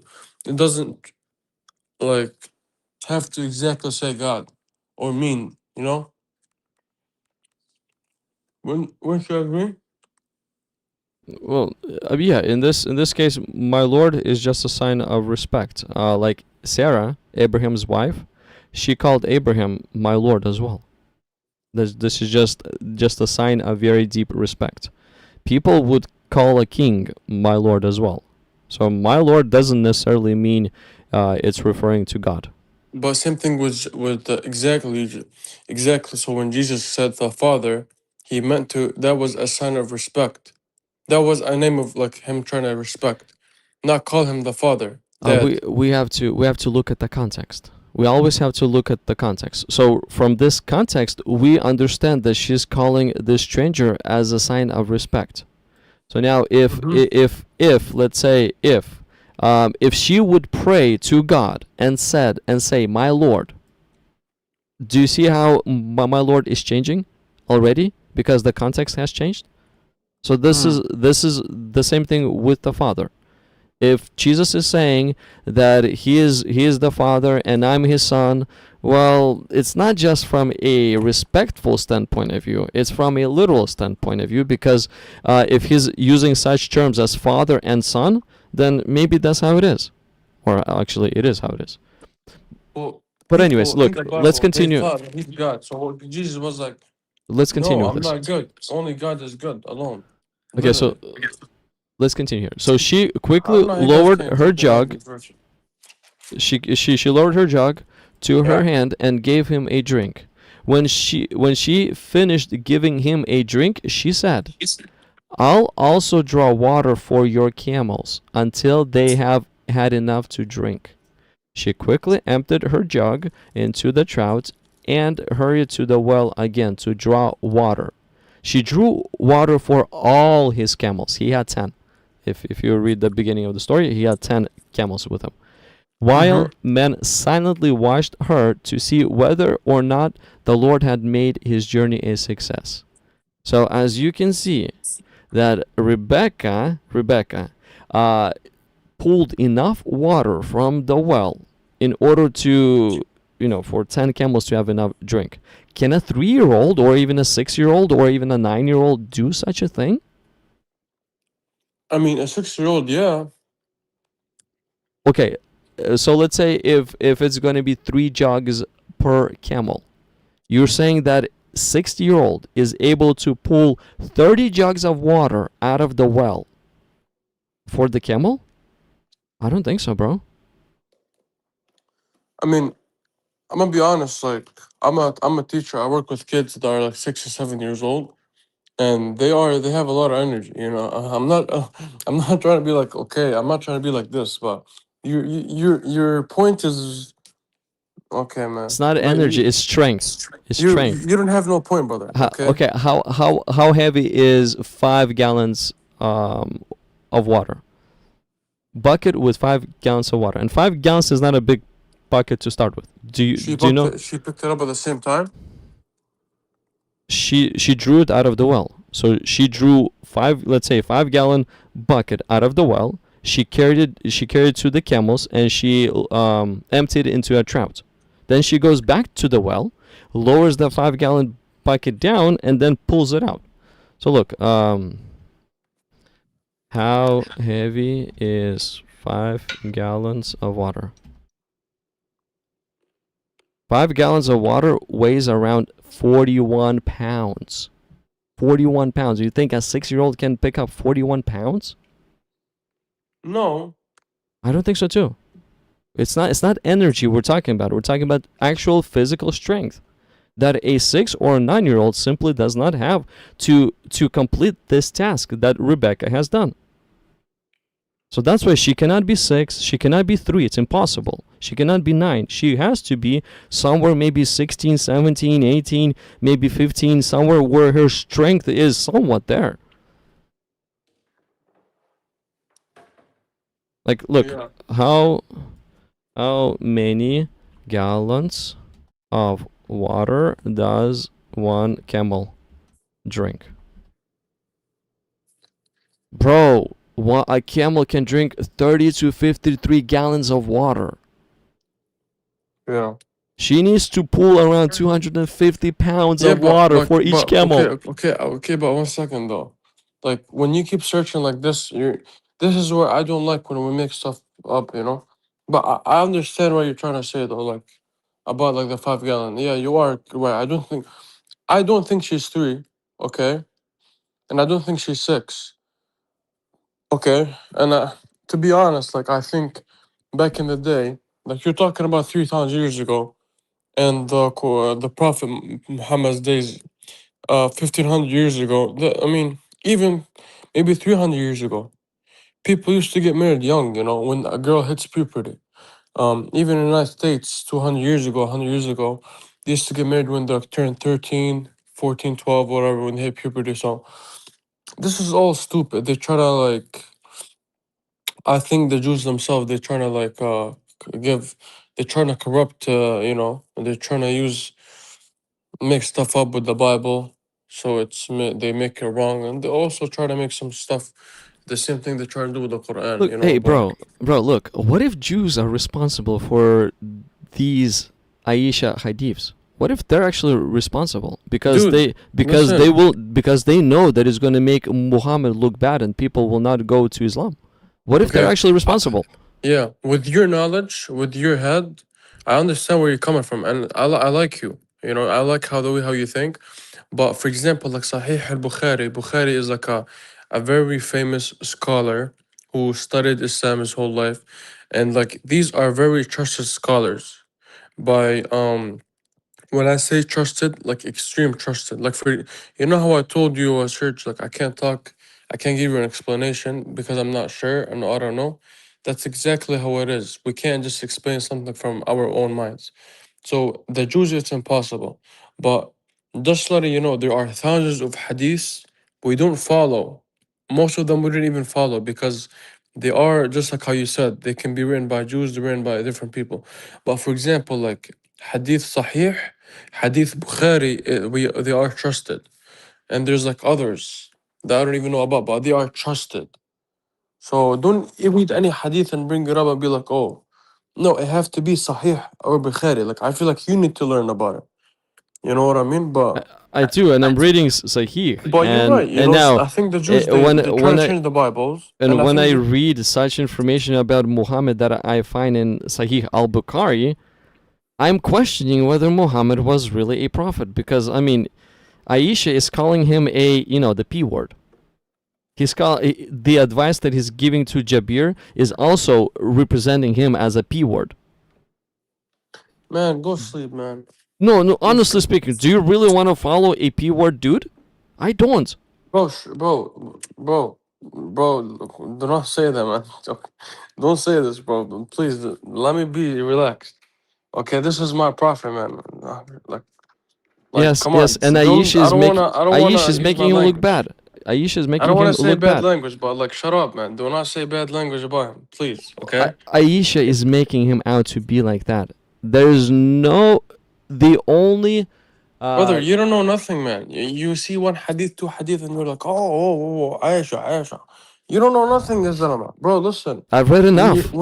When you read most of them, when you gain some knowledge, how about you become a knowledgeable guy? Then you can come and talk to me, bring me 100 hadith. You're just finding two hadiths that doesn't have to do about nothing. They have to do about a well that has dog in it. Then you come and be like, wow, the prophet, wow. Bro, Is what are that you is talking about? that a big deal to you?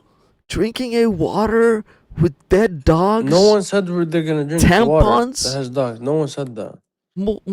People were bringing to Muhammad water that has tampons in it, and he said it's purified, it's not defiled, it's clean. You That are okay. Listen, okay, that's what we listen. You read. like your whole intentions. I feel like they just trying to hate on Muhammad, right? No, I I don't don't. think you really want to know the truth, to be honest. No, bro, I don't. I actually am defending Muhammad. I'm Bro, saying shut up. I'm Do not saying say you're defending Muhammad, then I'm you come and saying you talk I'm to about him saying like this. remove the statements that make Muhammad look like a P word. This is what I'm saying. Don't Bro, you don't think I'm say that, man. defending? Don't Well, freaking bro. don't you think I'm defending Muhammad? Don't okay. Don't say then he is the B word. I'm I'm not just saying, requesting. bro. Please don't say that I'm not saying that he again. is. I'm not saying that he is. I'm saying, listen to what I just said. I said Even look remove like it. Don't, bro. remove Please the don't. hadiths, Okay, bro. I because said I'm being nice to you, man. I know, and I'm dude. Okay. You're not hearing what I'm saying. You literally are not hearing. Listen to what I'm saying. I'm saying remove the hadiths that make Muhammad look like a P word. Is that something bad against Muhammad that I said? No, Yes, bro. I'm defending Muhammad. I'm you're asking for defending those him. Go hadiths to sleep. be removed. I'm defending him. Wait, who needs to be removed? Those hadiths that make Muhammad look like a Okay, P. let's just say you will to be right, right? Let's just say you were right. Serge is the guy, right? Are we gonna do Mr. Serge? He's gonna because of Serge, the hadith needs to be removed I hope so. because It'll make yeah. Muhammad look Who are better. you? Who are you, bro? Bro, it'll look What? Muhammad. How It'll much make knowledge do you Muhammad. have? It How will. much knowledge do you have? If you remove these hadiths, it will make Muhammad look How better. about this? If you actually become a Islamic scholar and you study knowledge, then you have the power to remove the hadith. Then you can say, guys, hello, guys, I'm Muslim. Or no, you don't have to say, oh, because you're not Muslim. But you can be like, hey, guys, I studied the Islam. I studied knowledge. I studied everything. And I think that these hadith are wrong. You can go ahead and do that, brother, you know? Go ahead. But right now you're nobody. So like for me, like it's like for me right now coming on this live and be like, hey guys, my name is just a man. I'm a random guy, and I think the Bible should be deleted. You Uh, know, with all due respect, the, coming from the Bible that been written like like 100 different Bibles. Talking about. You okay. know what I mean? And why do you think the Bible should be deleted? Because it's making Jesus look bad, or why? No, homie, I did not say it should be deleted. I'm No, trying to give you an example. yes, The way example. how you're saying. And I would ask you the next question is why? Because it's making Jesus look bad, Because or there's like why? 1,000 different Bibles, brother. There's no one Bible. There's 1,000 different Bibles. Show me where Jesus is made to look bad in any of the translated Is Bibles. is the Bible word of God or no? Okay, does one Bible make Jesus look bad? If you find that one, I will fully agree with you. Remove that translation. Throw it away. Burn it. Why? Because Why? it's making Jesus look bad. Jesus is not evil.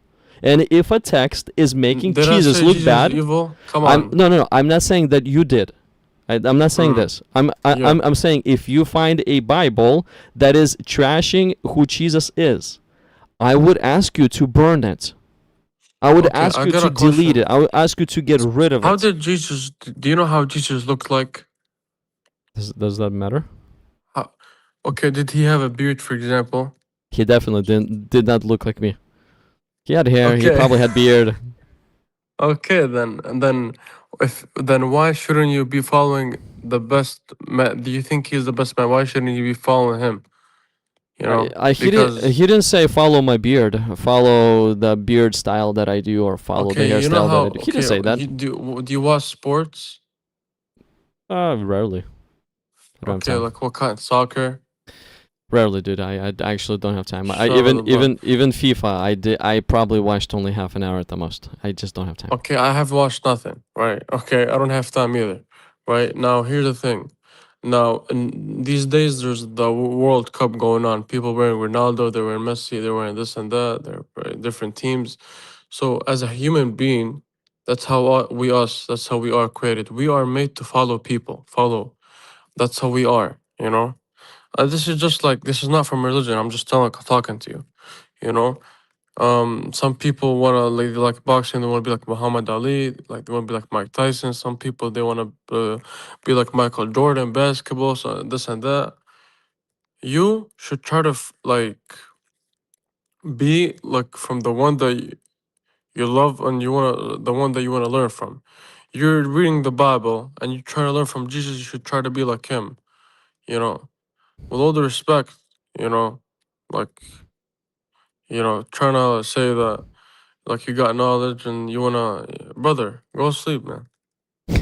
Soon, Allah. soon, soon. Probably in the next Come on, man. half an hour, I'll be done. I need to go over a few more hadiths, and maybe somebody will hear me out and remove them. Grow a beard, man. You look like you look like a boy, man. Come Bro, on. it doesn't work. It doesn't grow well. Honestly speaking, Oh, it's really? patchy. It's patchy all over the Just place. use Whatever. the oil. Oh, it's dude. I'm 40 years old. If I did not get a full You beard look up to you then, who look cares about 19. it? I'm 40 years old. You look 19. You know, Yeah, like not like no disrespect.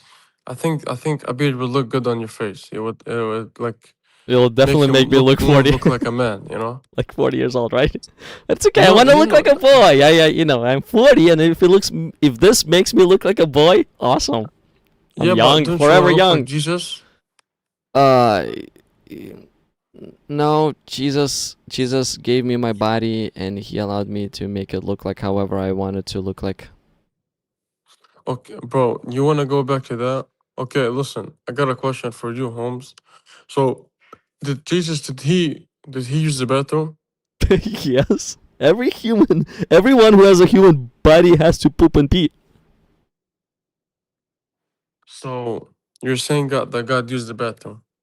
Everyone who has a human Man, body, there's something body. wrong with No, you no, guys, man. I'm bro. not gonna lie. Listen, Like, listen, come listen. on, man. Come on, Body, church. body is designed to poop and pee. If Jesus was inside of a human body, then yes, Then he how has to can, follow the bro? design of the Listen, body. He has to poop and pee. What's wrong with that?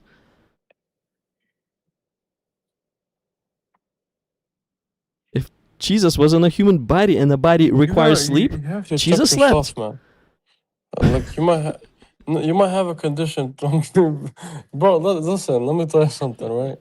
If God You're he's an in interesting one. control, just listen. Wouldn't you say that God is in control of your brain, the digestive system, your food, the health, the everything? Sure. Like brother, he can at least not use the bathroom if he is God. He He can designed. at least not leave like you. So you're saying He God left like he's the one who designed this these body. statements make you guys look like nothing. You What are you guys are talking about, bro? left to yourself. God is the one who designed this body to pee and to poop, and then God sent His one and only begotten Son inside of the body that And He also designed. God, he left the woman's vagina. Then also he peed and he ate and did just everything. And Jesus was virgin. There's no record of him having any sexual intercourse ever anywhere. Okay, and what is it called? So here's the thing. Did the So, like, this is what the other Christians they tell me. So I asked them this, right? I asked them, so you believe Jesus is God, and they say yes. I'm like, what about other prophets like Moses and John and this and that? And they tell me no, they're not. They're God. Like they say yes, they're God. So I'm like, okay, why don't you worship them? And now you're telling me that no, they're all prophets. Only Jesus is God. This is why you guys keep confusing us. And you Well, know what, Serge? You know what do they you have say, a Holmes? channel? Do you have a live stream channel that you do on TikTok and YouTube? No, but I'm gonna start, man. I'm gonna start smoking you, man. You know. Okay, if you will, hey, if you're gonna start, I will definitely come to your channel. We can talk over there as well. No, I will, yeah. Okay, But good. first of all, you need to grow a beard, though. You know. So you don't think I'm talking to a boy? I wanna be. Well, it's okay if a boy is gonna. I don't know how old are you, but let's say if a boy is gonna smoke you, it's totally okay, right? Yeah. Hey, listen, it's fine, man. It's all love to you, brother. But just please, I request, like, please don't mention the Prophet in any bad way, shape, I'm or not. form, I'm and also defending him. Aisha, please. That's I'm it, man. I'm sorry. I don't have much respect for Aisha. I don't. I like her, but I don't respect her. Well, it doesn't make sense. You say you like her, then you have to respect. I like her You don't because listen. I I like her want the because she's opposite. You don't funny. have to like her. You don't have to like her, but you have to respect her. If I Because why? Because Bro, if I the, respect her, then Muhammad is a P word. I cannot respect her. I cannot take serious what she said. Do you get it? let me tell you something, man. Like, brother, if you want to stay on the safe side, man. Do not say Muhammad is that word, man. Like, please, man, you're I'm disrespecting me, not man. saying Please, this. Aisha is saying this. That's why I don't respect her, because she is the one who's saying this. brother, just listen. I don't want to fight you, man. Okay, come on, like. Like, come on, man. I don't want to have a problem with you. I want to have like a good friendship relationship. She didn't say none of this stuff. Like, again, you're nothing. You are nothing. You're just saying stuff out of your head. You barely read any hadith. You're bringing up a couple of them. You act like you don't know nothing. There are tons of hadiths. So please, if you want to say something about anyone, you can become a scholar, have some knowledge. Then you can. But please, now you can't. With all due respect. Now I'm gonna give you respect, brother. Okay, if you're gonna keep saying it, um, I'm not gonna show that respect. So Okay, so narrated Aisha that the Prophet married her when she was 6 years old, and he consummated his marriage when she was 9 years old. Do you think it's okay? What Aisha is saying? you wanna bring back to Rebecca? I showed you that she's not 9 years old. She's not 6 years old. She cannot be. She pulled 250 gallons of water. Not even more than that. Around 300 to See, 400 gallons you of see, water. this is why I also don't trust you because you make stuff. I mean, you search it up from Google, then you get stuff from Google. You don't even say stuff from the Bible. No. Listen, let me tell you something, Bible does Mr. not Research Guy. say how many Listen, gallons bald head. does Let me tell you a something. calendar, If I'm gonna talk camel to, drink. listen, if I'm gonna talk to Christians, I don't think I trust you to learn from Christianity because you bring resources from your head, from your bald brain head, bro. You bring it up from nowhere. You just say, "Oh, plus gallons," then you just add them up. So this is, you need to, like, when you say something, you need to make sure it's coming from authentic resources. You're just saying it from your head.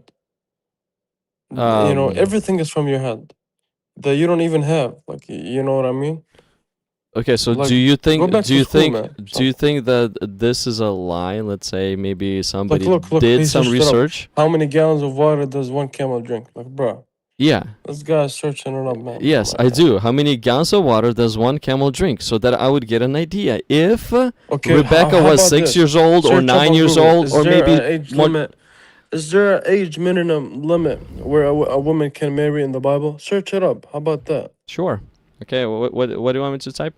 Is there an age minimum limit where a woman can get married in the Is there Bible? a minimum age limit that the woman can get read In the Bible. in the Bible?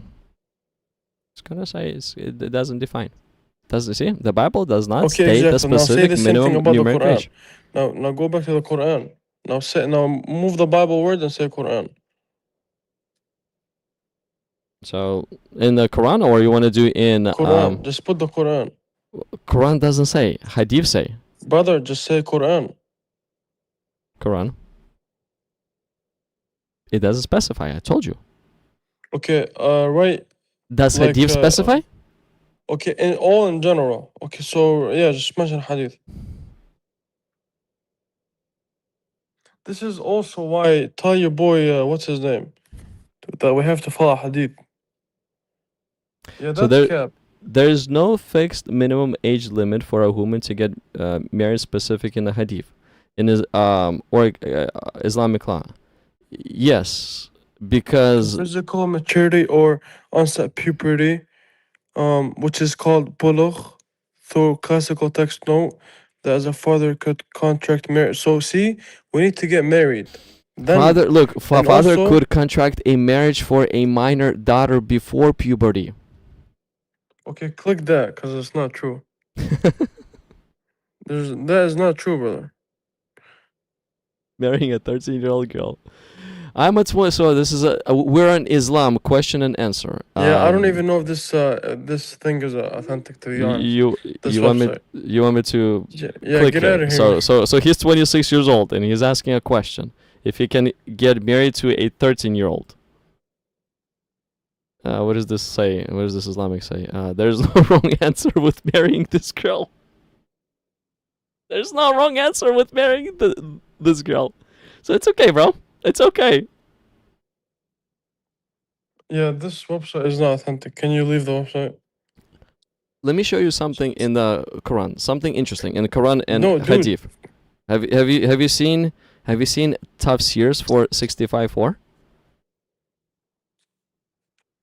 For this 65:4, have you read this passage? Have you No, read sure. the tafsirs?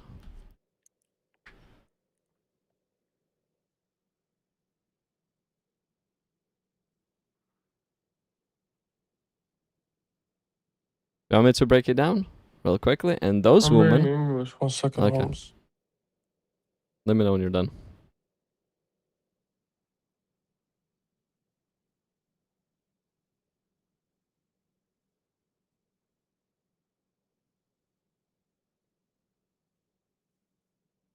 Is there a tafsir for this? Yeah. So look, and those women from among you who have despaired of further menstruation. So this is about how to divorce them, how to divorce. So Yeah. women who have despaired of further menstruation, if you are in doubt, their ida is 3 months.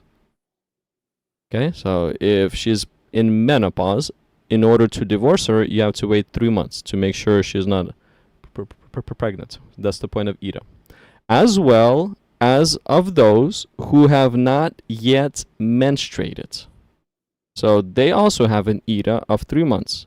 Before you divorce a girl who has not hit puberty yet, you need to wait for 3 months before you let her go. So now, what is this have not yet menstruated yet? So Mafir al-Quran. Look how he is portraying this girl. So right here, let me show you. So right here, he's talking about the older woman. So on the account of her advanced age or due to some disease, their ida is 3 months instead of 3 menstrual cycles. The same is the ida of the young women who have not yet menstruated on the account of being, look bro, underage. Underage. The ida for, so, underage. So that the ones that have not menstruated, they're too young to menstruate. That's what tafsir says. Yeah. I'll say remove So- this tafsir as well. Doesn't Yeah. make This Muhammad is or would Allah be look good. nice stuff. I'll bring them next Friday. Cause don't worry, I am either gonna bring up my people that are gonna know what they're talking about. They're not gonna. I'm not gonna only get myself the one who doesn't have knowledge. But yeah, this is I like to learn more because well, you're bringing up stuff. This is I like to learn. Yeah, more stuff. I just the only thing is just I like that you bringing up topics that because it's making me learn more about my own religion. So shout out to you. But the only thing is just please I want to stay in contact with you. Just Just respect the prophet. That's what I'm asking, and like his wife. That's it. Other than that, that's all I'm asking. I do respect Muhammad. I'm defending him. I don't know if you noticed it or not. I'm defending him. If you respect Muhammad, then you're gonna respect his wife. That's hard to And do if because you she's can't trashing him. respect Aisha, then I cannot get on the call with you, because She's trashing him. How can you respect her if she's trashing him? Brother. She's Are you not trashing serious? him. I just think that you have some, like they have some disability or something. There's something wrong with you, bro. Are you serious? She's not trashing him? She's the only one who mentioned that he married to a 6-year-old and consummated marriage with a 9-year-old. She's the only one who is narrating Who is this. that 6-year-old that he married to? Aisha. Okay, why would she? Okay, did she say that anything about him, like he's did she call him names? No, Listen, I don't think let me tell so. you something, man. But Listen, if you put 1 I'm plus saying 1, this it for you, equals man. pretty This is bad. for your own good. Do not listen. This is the God's prophet. This is God, the one and only Allah's God's prophet. You are literally committing something. I promise you. You do not like seriously. This is bad for you. Bro, is Aisha a prophet of Allah? No, but she is our mother and she's his wife. Okay. And we learn from her. I'm not talking but bad still about though, Muhammad. I'm still. disrespecting Aisha because she disrespected You Muhammad. still can though. It's like, for example, I'm asking you a question, okay? Can I say something about Mary? Then you would say no. Then I'm like, okay, You can. If she trashed who Jesus is, if she called him a p word indirectly, if she brings up this whole breastfeeding thing, if she says that the Bible is corrupted and things like that, yes, please trash her because what she's doing is damaging Christianity. I'm not gonna be. But she's damaging Christianity. A word like you, and I'm not gonna be a one who's just disrespectful. Because in my religion, it teaches me not to be disrespectful to other religions. I would disrespect her. I would respect her in front of everybody. If Mary would be trashing Jesus, making him out evil, I would disrespect her. I'm fine with that. Muslim, she is not. You're just making things up. So Mary is not. I agree with you. She's not. So that's why I have no reason. Religion, I have no reason to disrespect you her. have your religion. From my religion, I'm requesting you because this is my religion. Do not talk about her, bro, in any bad way. Sure, but again, this is my live stream, and I'm not disrespecting Muhammad. I know, but and how can I respect Aisha when she is saying that Muhammad is a p word indirectly? How can I respect her? If you come into my house, listen. I know this is like your live stream. If you come into my house, I'm gonna feed you. I'm gonna take care of you. I'm gonna make you coffee. I'm gonna make you tea. I'm gonna respect you. I'm gonna, whatever you need. I'm not gonna say this is my house. You do this here because I run the show.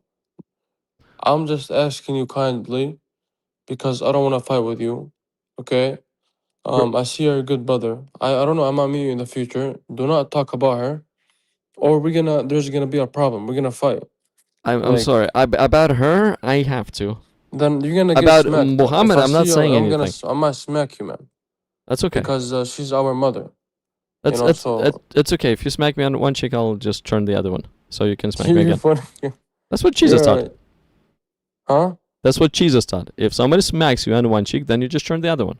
And I'll ask you, why are you beating me down? Because I'm saying because I'm saying that Aisha is calling Muhammad bad. Jesus, he taught to be how does he teach the manners? How should the manners be? Here, let me show you. How should a human be with his manners? Yeah, let me show you. Let me show you. John chapter 7 verse 7. Because you're talking about my mother, Yeah. You're saying she's bad. You're not respecting my mom. Look. The world cannot hate you, but it hates me. So the world hates Jesus. Why? Because I testify about it that its works are evil. This is exactly what I'm doing. I'm testifying about Aisha that she's literally trashing Muhammad. Her works are evil. And because of that, you hate me because I'm telling the truth.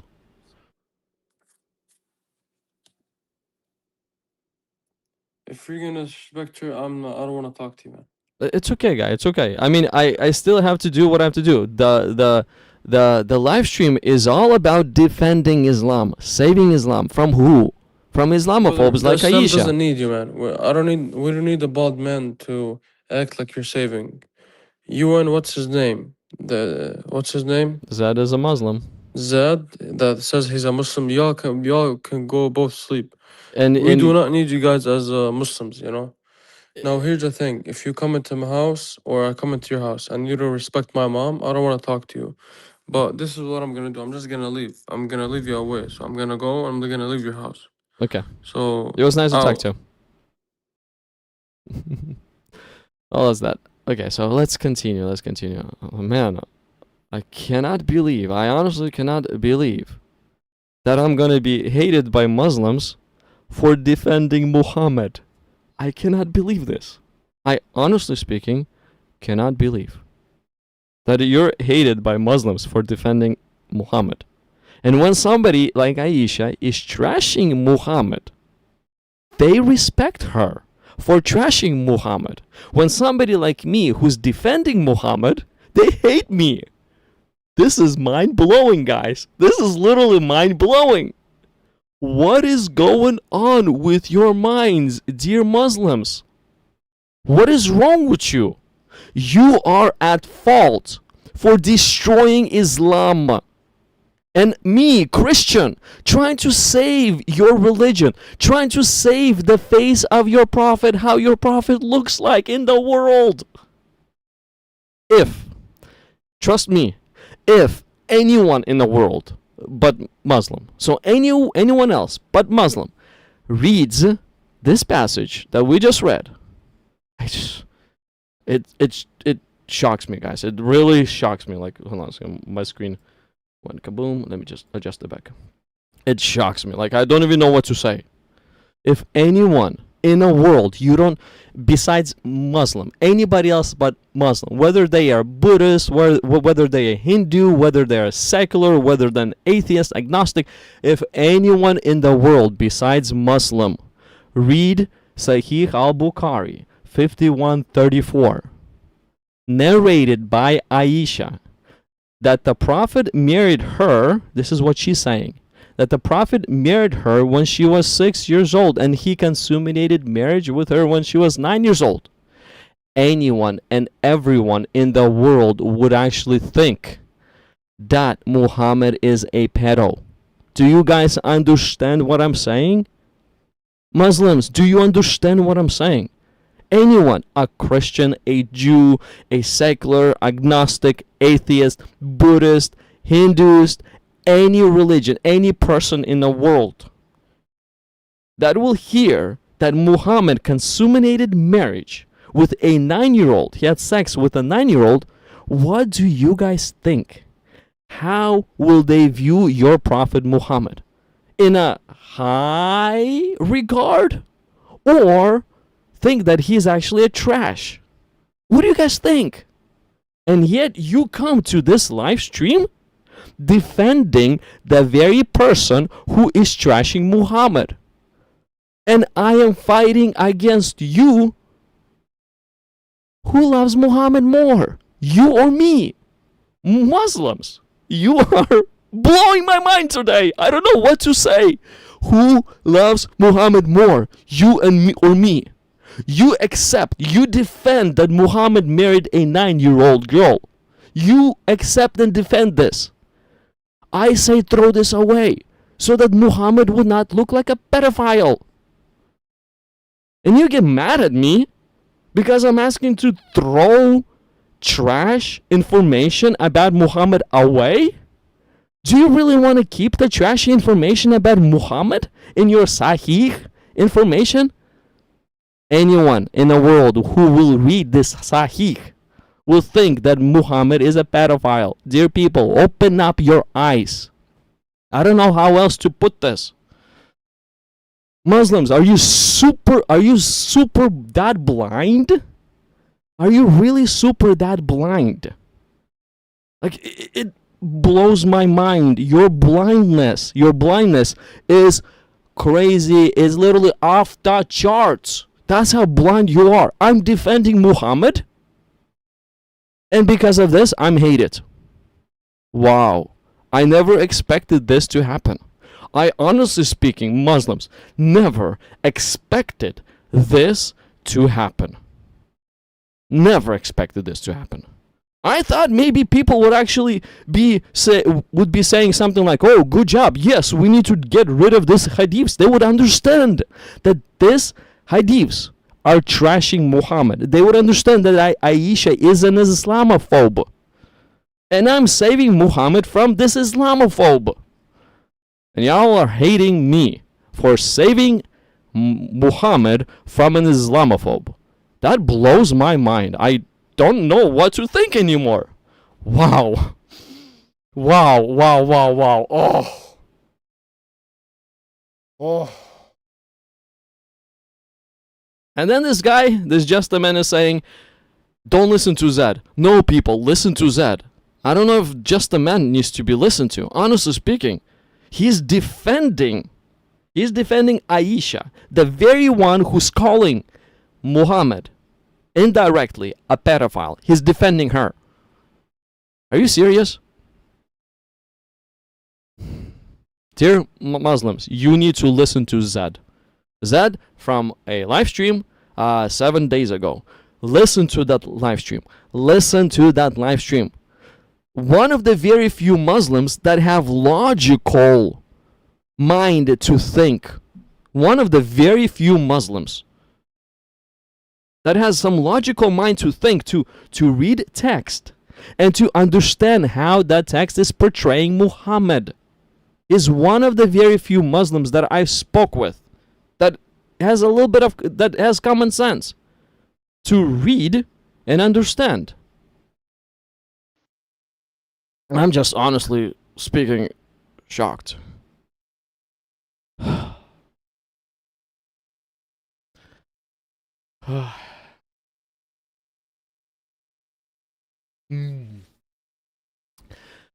This live stream is for Muslim callers only.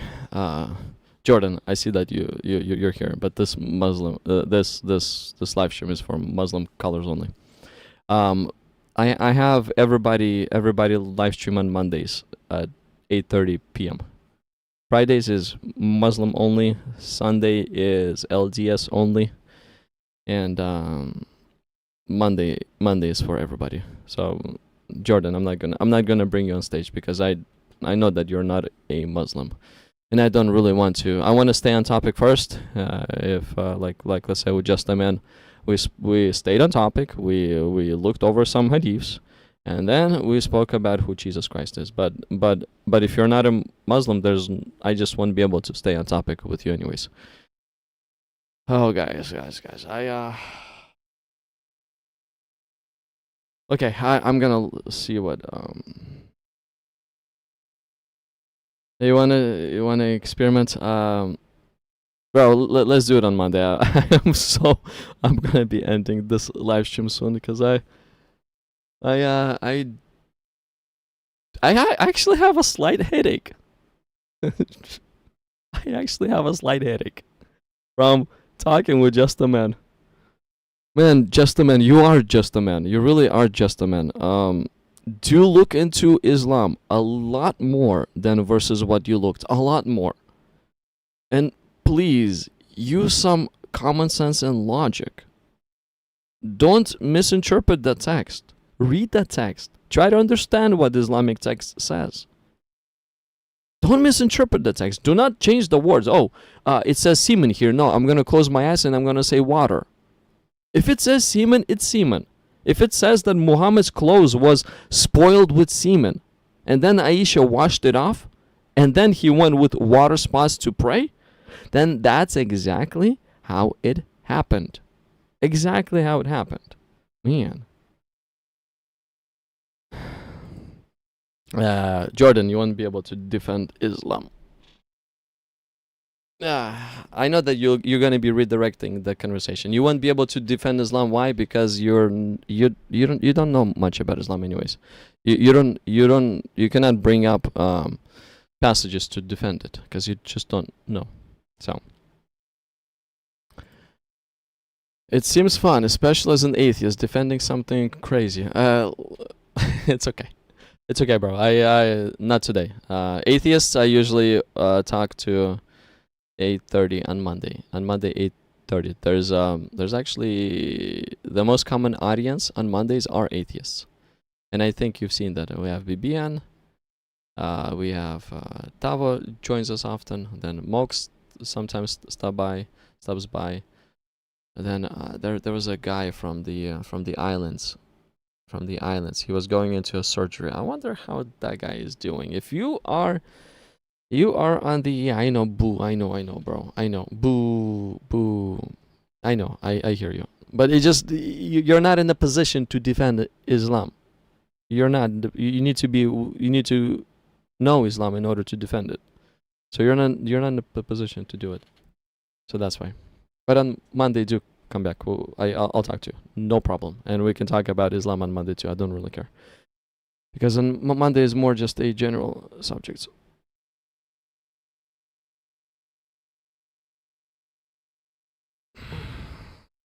Jordan, Monday. Let's do it on Monday.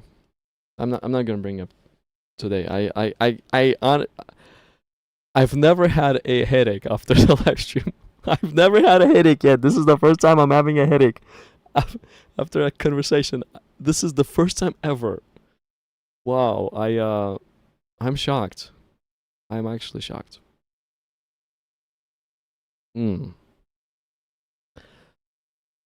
Anyways,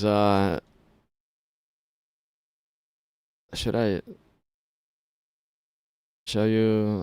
I'm probably. I'll show you 2 more hadiths. I'm not gonna do a lot of commenting on those hadiths, but I'll show you 2 more hadiths. Like, how can I respect? Look, what I'll read next. How can I respect the person who's narrating this? Like, look, how can I? Genuinely speaking, I'm genuine. I'm not sarcastic. Can't y'all see that I'm genuine? I'm genuinely trying to save Islam from the very first Islamophobes. Because those very first Islamophobes, when Muhammad died, they literally trashed him. When Muhammad died, Aisha trashed Muhammad. And not just her, there's a lot more. I mean, drinking from this well of Buddha, wow, that's crazy. But anyways.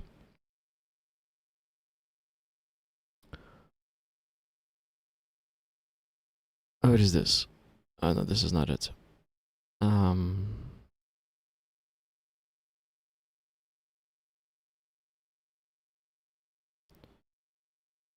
Let me read to you 1 or 2 more.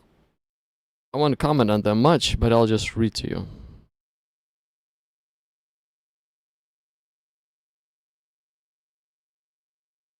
Okay.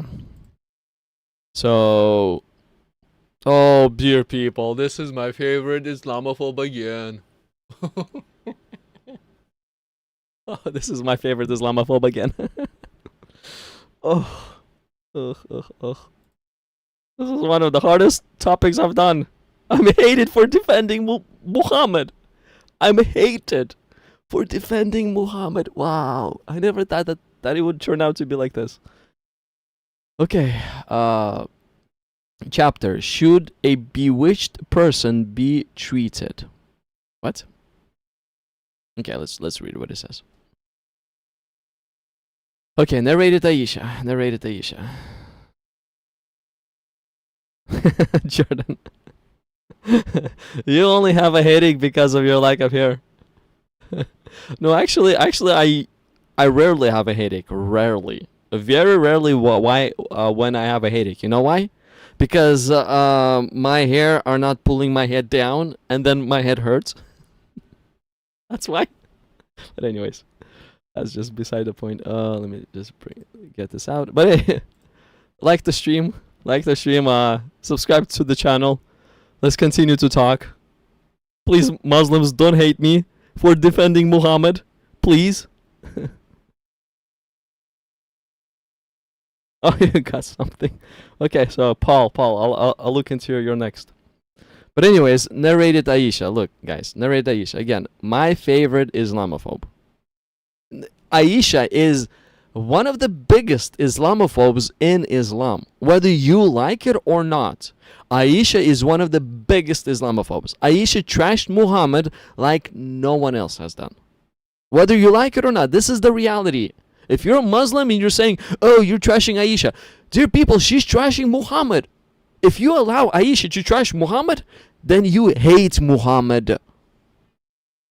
But anyways, this is Sahih Bukhari 5765. Narrated Aisha, our favorite Islamophobe. Magic, so this is what she said. Magic worked on Allah's messenger so that he used to think that he had sexual relations with his wives while he actually had not.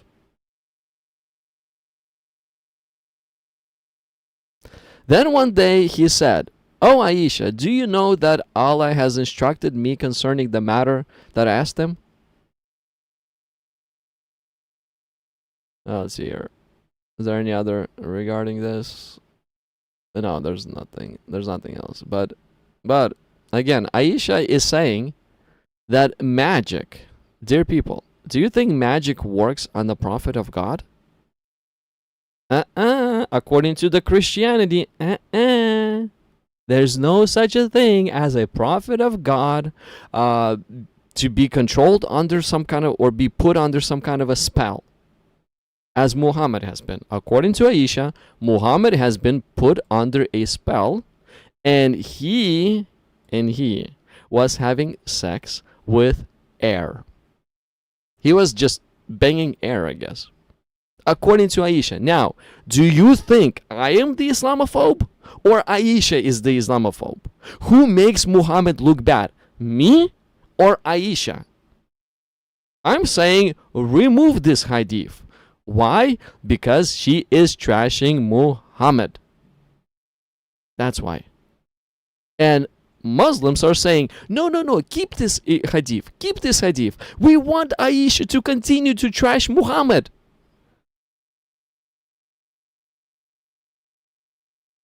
Okay, somebody's losing their mind. Either me or Muslims are losing their mind. Somebody's losing their mind. Somebody hates Muhammad. Either me or Muslims. One of the two. Okay, Paul, let's see here.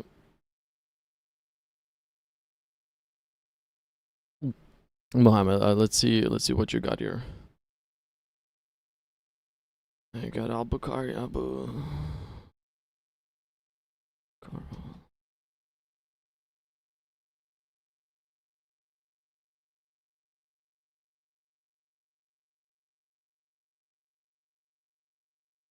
Well, if she's, look, there's another. What if she's not trashing Muhammad, but telling the truth? What if?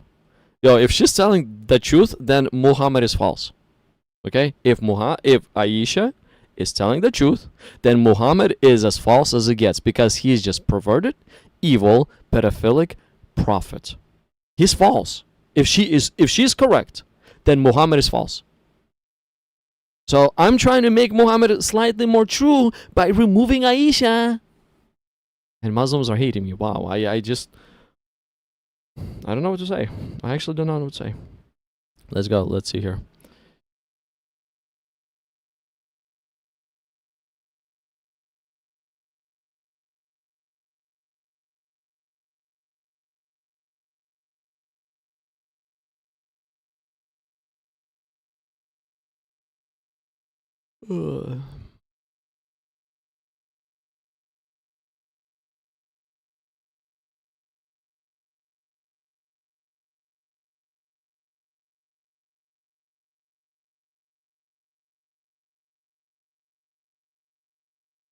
Let me see what, because I cannot.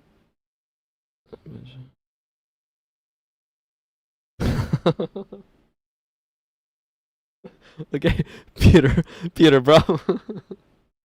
if this hadith is authentic, I'll bring it up to the screen. If it's not authentic, then today is not a day to trash Muhammad, I guess, because this is ugh.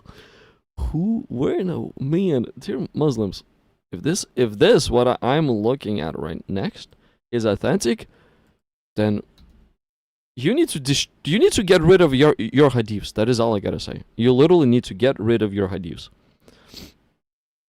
Let me just let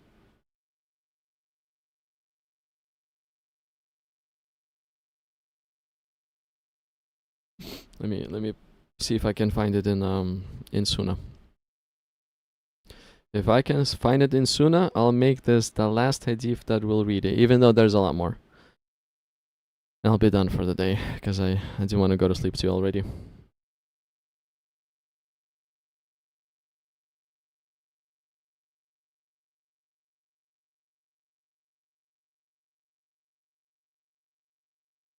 Let's see, I got a hadith in the comments. I just want y'all Muslims to be aware that I got a hadith in the comments. The saying of that hadith is not nice about Muhammad. It's not nice. So before I'll bring it up, I want to make sure it's authentic. So I'm genuine. I'm being genuine so that y'all could see that I'm actually, in today's live stream, I'm trying to save Islam.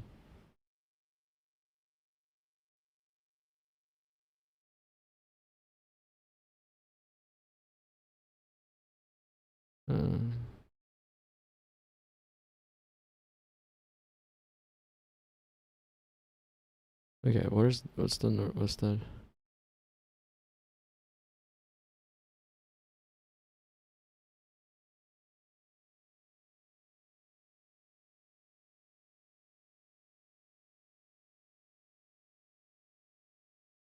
okay, let me see, where's the link?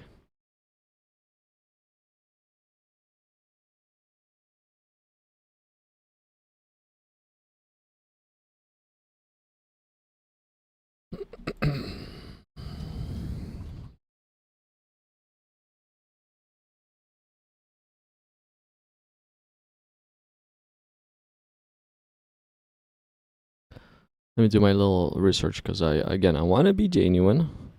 If it's authentic, it's coming on. If it's not, because it needs to be read. If it's not authentic, then we're not gonna bring it up.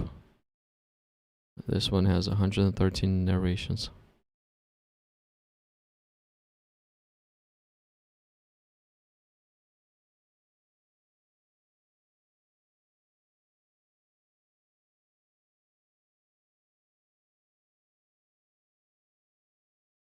Mm-hmm.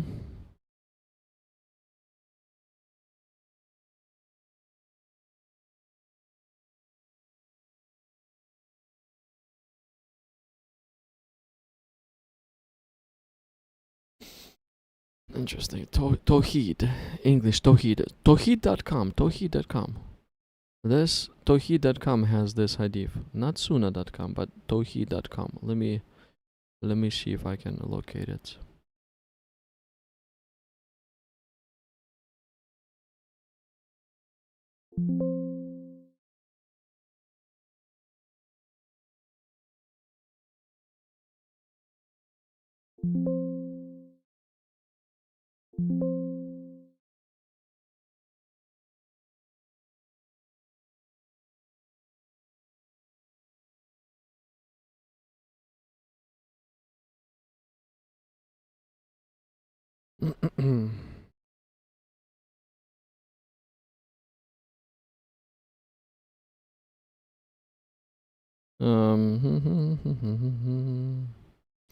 Give me a moment, because I want to verify. I want to verify this.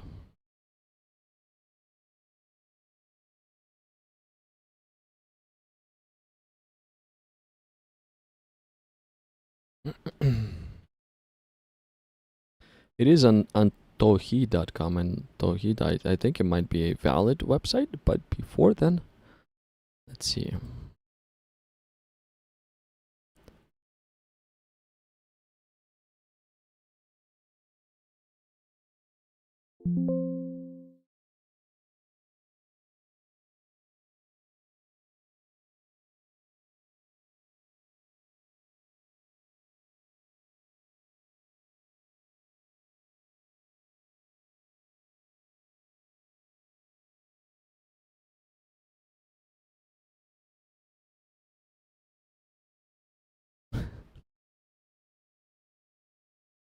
Let's see here. It's recorded. Let's see.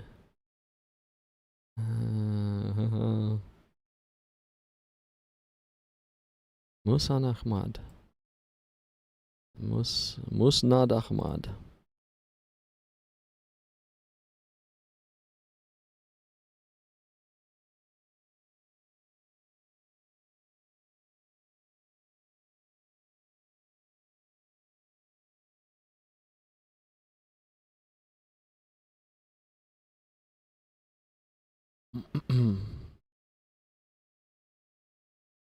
Oh, it's a Sahih. Okay, so it is a Sahih. Ooh, ooh, ooh, ooh. It's a Sahih. So Sunnah2.com.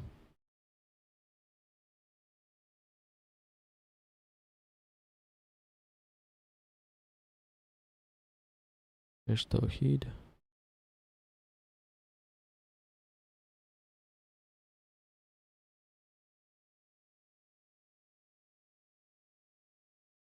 I'll just finish up on a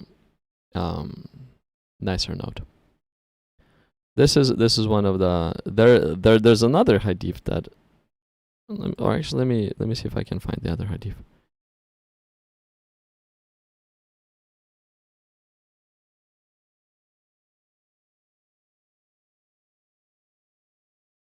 Al Hassan.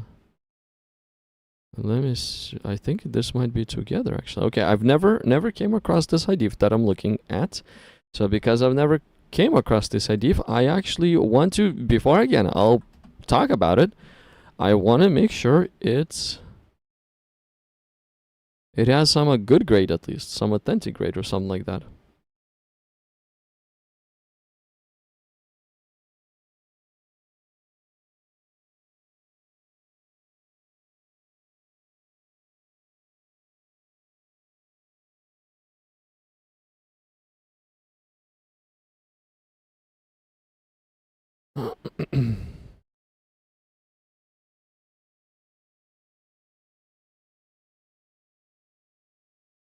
Okay, well,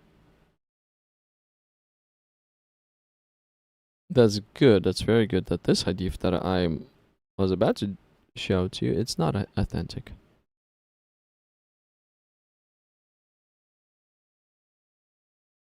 Okay, so interesting. Okay, so we'll just go with a PG version then of this hadith. So this is from Sunnah2.com. From Sunnah2.com. And this is authentic. Let me show you. We'll just end it on this note. Whether this should be removed or not, it just depends how y'all view it. But I'll just end it on this note. So whether this hadith right here should be removed or not, up to you. Let's just read it and go over it real quick, and we'll be done with that. Okay, so from Mawiyah, who said, I saw Messenger of Allah sucking on his tongue, or he said his lips, referring to Hassan ibn Ali, the prayers of Allah be upon him. So it looks like Muhammad was sucking on the lips, sucking, not just kissing, sucking, probably sucking on his tongue or his lips. So then Muhammad was French kissing this Hassan ibn Ali. So according to this hadith, we see that Muhammad again is sucking on the tongue or his lips. Basically again, French kissing Hassan ibn Ali. For indeed no tongue or lips which the Messenger of Allah has sucked will be tormented. In other words, if a man allows Muhammad to French kiss him, if there's going to be like a French kiss between Muhammad and another man, then the man that Muhammad French kisses will not go to hell.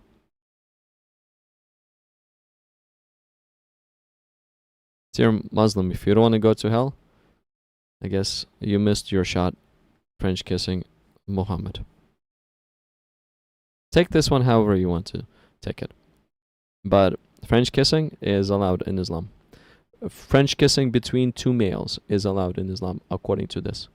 And since Muhammad is the perfect messenger, then when one man French kisses another man, I guess that's a good thing that they're doing it to each other.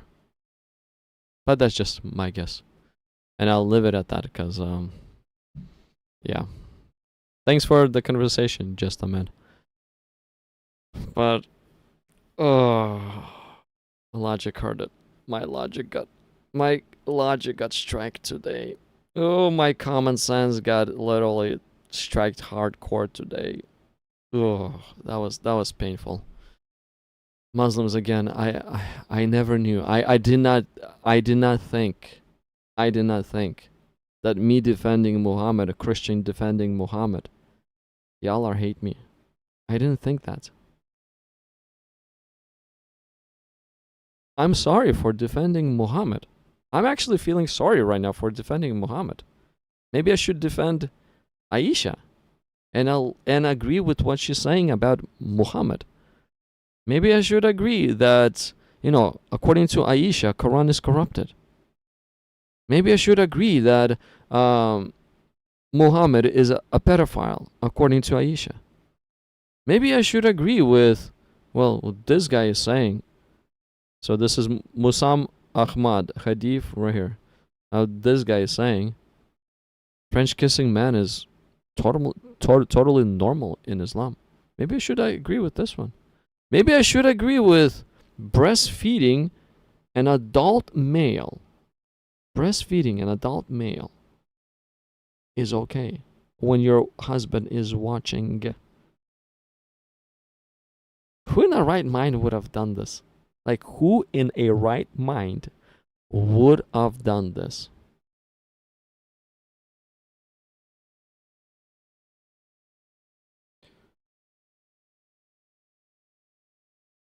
Yeah, last comment.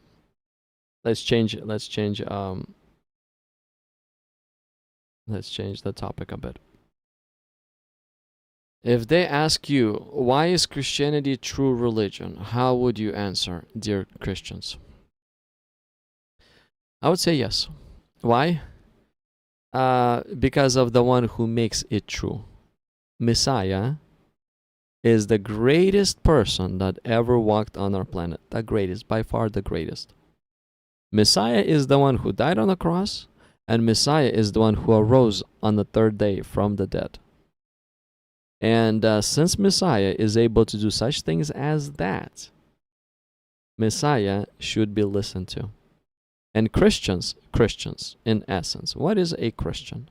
It's simple. The word Christian means Christ-like, or the follower of Christ. So why Christianity is true? Because Christianity are the followers of the Messiah. What perfect Messiah has taught, that's what the Christians are aiming to live by. That's why Christianity, in simple, is true. And Christianity is the only religion that teaches the grace of God, the mercy and the true loving kindness of God. It's the only religion that actually displays that God is a just judge. It's the only religion. God, according to all the rest of the religions, is not just whatsoever. He's not. But according to Christianity, God is just. And God is loving.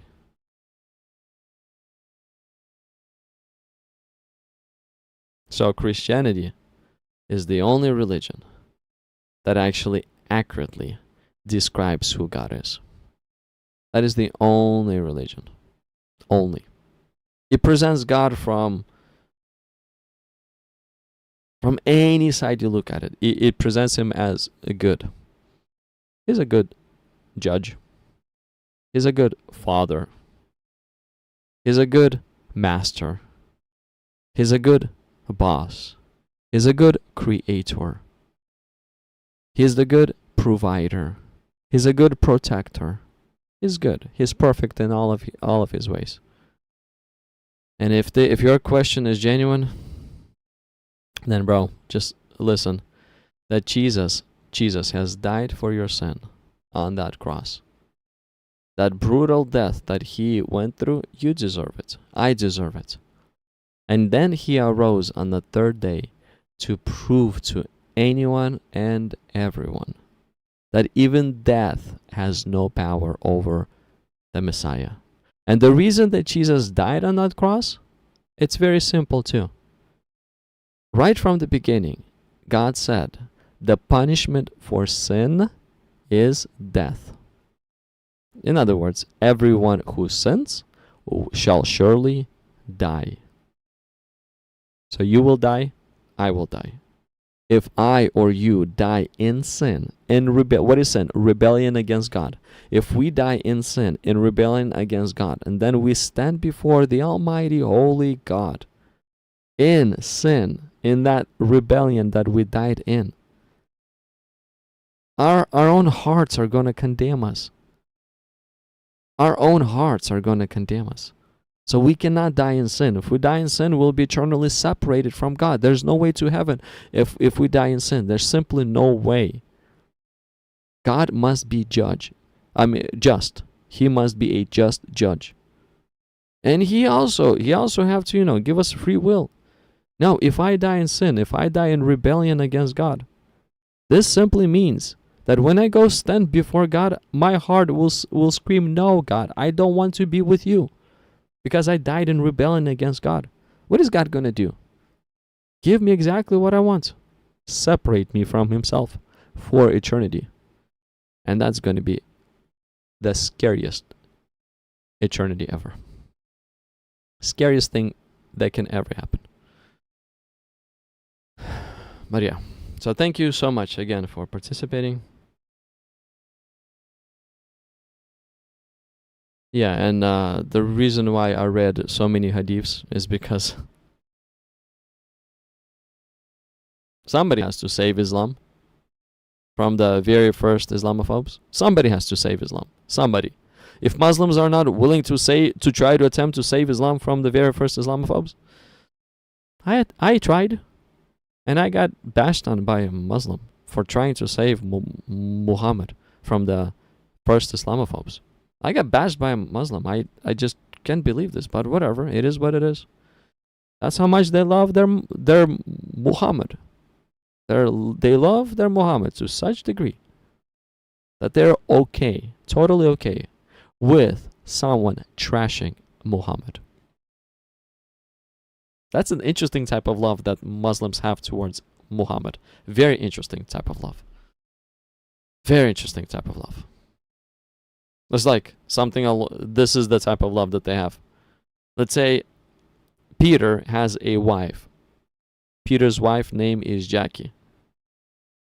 Jackie and Peter are walking along the road. And then a stranger comes up to Peter and sarcastically just puts down Jackie, makes her look like a whore. And Peter is applauding to the stranger that came up to him, making Jackie look like a whore. He's applauding to him. That's what Aisha is doing to Muhammad. She's making him into a pedophile. And Muslims are applauding to Aisha for making Muhammad look like a pedophile. Dear people, dear Muslims, where's your common sense? Where's your logic? Where's your love for Muhammad? Where is it at?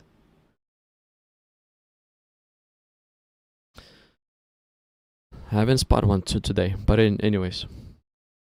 Thank you so much for this. Thank you so much for viewing. Thank you so much for the conversation.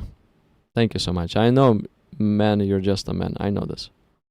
But please, please look into the things that I've showed you. If you send me an email, I'll still respond to that email, even though we finished on the rough end. I'll still respond to that email. If you want to come on Friday of next week at 7 p.m. Pacific Standard Time, please do. If you will have some very nice, valid answers, sure, tell me. If you will show to me that I'm wrong, I'll say thank you. I will definitely say thank you for proving that I'm wrong. But at the moment, if you do a literal reading, just a man, you are extremely wrong. Extremely wrong. But if you know somebody who has some information on that literal meaning, then it would be nice to talk to them. But until then, until next time will be, okay, so next time will be on Sunday. On Sunday around 2:30 p.m., somewhere in that range. So 2 to 2:30 p.m. Pacific Standard Time. We'll have a live stream, and it will be dedicated to LDS. It's going to be LDS based topic. And stone, some kind of a stone. Some kind of a stone. Is it you, Stone Eagle? I'm not sure. I don't remember if it's you, Stone Eagle, or somebody, or some other stone. He wanted to share some information about LDS. So we'll pick his brain on Sunday. Ask him some questions. Yes, dear people, in a way I am critiquing each religion. Critiquing. Why? Because the purpose of Let's Talk is what is the truth. If your religion is truly the truth, then why are you worried that I'm critiquing your religion? Why? If your religion is the truth, you shouldn't be worried that I'm critiquing it. It will stand anyways. But if it's false, then yes, you should be worried that I'm critiquing it, because it will fall and crumble down under any criticism. Valid criticism. I'm not talking about lies. No, I'm talking about genuine criticism. Pointing to a text and asking a question. That type of criticism. And pointing to a text that is authentic within that religion. Pointing to that text and then asking a genuine question. And then on Monday at 7 p.m., we'll have a topic about Jesus' resurrection. I'm gathering some information, what I'll present, but it probably will be interesting. It will be interesting. Again, we'll be looking from other outside sources about the resurrection and what they say outside of the Bible sources and what they say. Some maybe we'll look into some archaeological findings.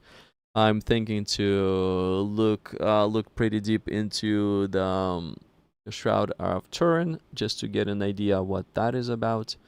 And yeah, we'll just look into outside of the Bible sources to try to find what do they say in regards to resurrection. Okay, so, and then on Monday 8:30 p.m. And then on Monday at 8:30 p.m. We'll have an open conversation live stream, and that open conversation live stream is going to be pretty much open to everybody. I'll throw some kind of a very generic topic that will not be focused on a specific religion, just a very generic topic, and then we can discuss the topic. One of the topics, again, I'm thinking about, but it's going to be down the line in the future, because I want to look into the atheist position on this topic a little more, to study their position. But the topic would be is, what is a human? And the very interesting thing about that specific topic, what I found so far for myself, is anyone and everyone who believes that there is a God knows and can easily define what is a human. Anyone who does not believe does not believe in the reality of God, they say there's no God. They do not know what is a human. Think about it, dear people. You believe in the reality of God? You understand such basic topic as what is a human. You don't believe in the reality of God. Then yes, God will strip you from an understanding of a basic topic of what is a human. But anyways, it's actually fun to have different live streams and talk to people. It's fun. Why? Because yeah, you understand a lot. Over some time, you understand a lot. Like me, I've been doing the live streams for what? Since November of last year. So not even a year. What, about 8 months maybe? Something like that.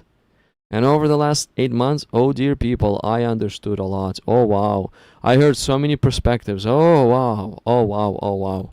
I've learned a lot. And yeah, it's actually fun to do this. But again, if you're doing a live stream like me, then pray hard to God that people will not stomp you or crush you. Because you can see that some people are crazy. And the craziest, the most fiercest live streams that we usually have is when there are atheists on the panel. They go off for no reason at all. You don't agree with an atheist, he just short fused and explodes. And why he short fuses and explodes? God is peace. Atheist hates God. Thus, atheist hates peace. God is joy. Atheist hates God. Thus, atheist hates joy. That's why he's exploding. It's not hard to explain. That's why he's exploding. Atheist hates peace. Atheist hates joy. And when they hate that, by default, what are they left with? Short fuse. That will continually explode. So on Mondays, we have usually the most explosive live streams. But on Fridays and on Sundays, the live streams are more just a conversation based only. Just a conversation based. Okay, guys. Well, thank you so much. Let me see. Anything?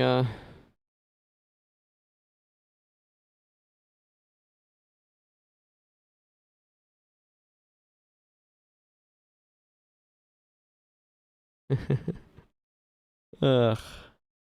Okay, Paul. Let me take a look at your last hadith that you just posted. Let's see if we. So this is Sahih. You saying Sahih Ibn Hibban. Okay, Sahih Ibn Hibban, 67. Let's see.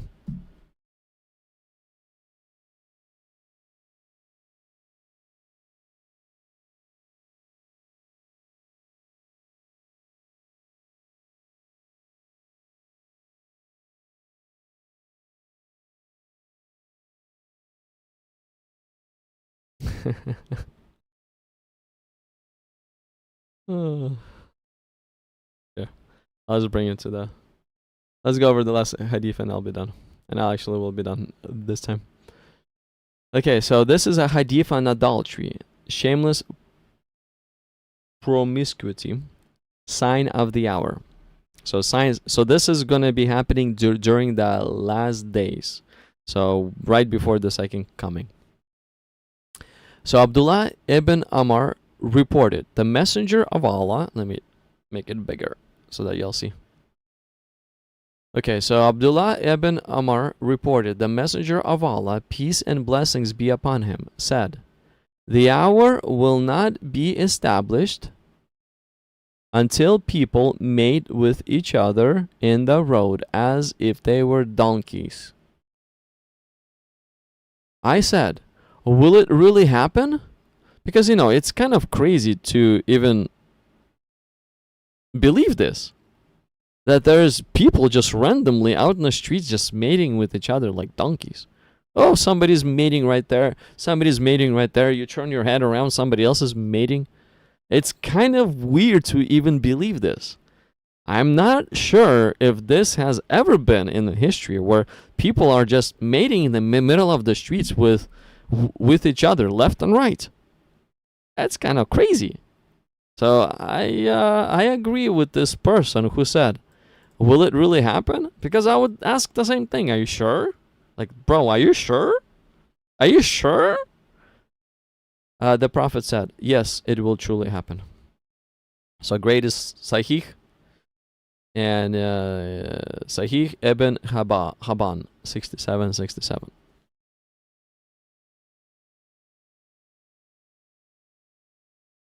Okay, well, anyways, that's this.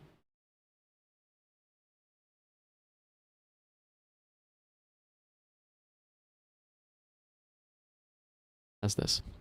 Let's just stop on this. Let's stop on this. Thank you so much again for everybody who tuned in. Do like the stream, do subscribe to the channel, and let's continue to talk. But until then, God bless y'all. God bless y'all.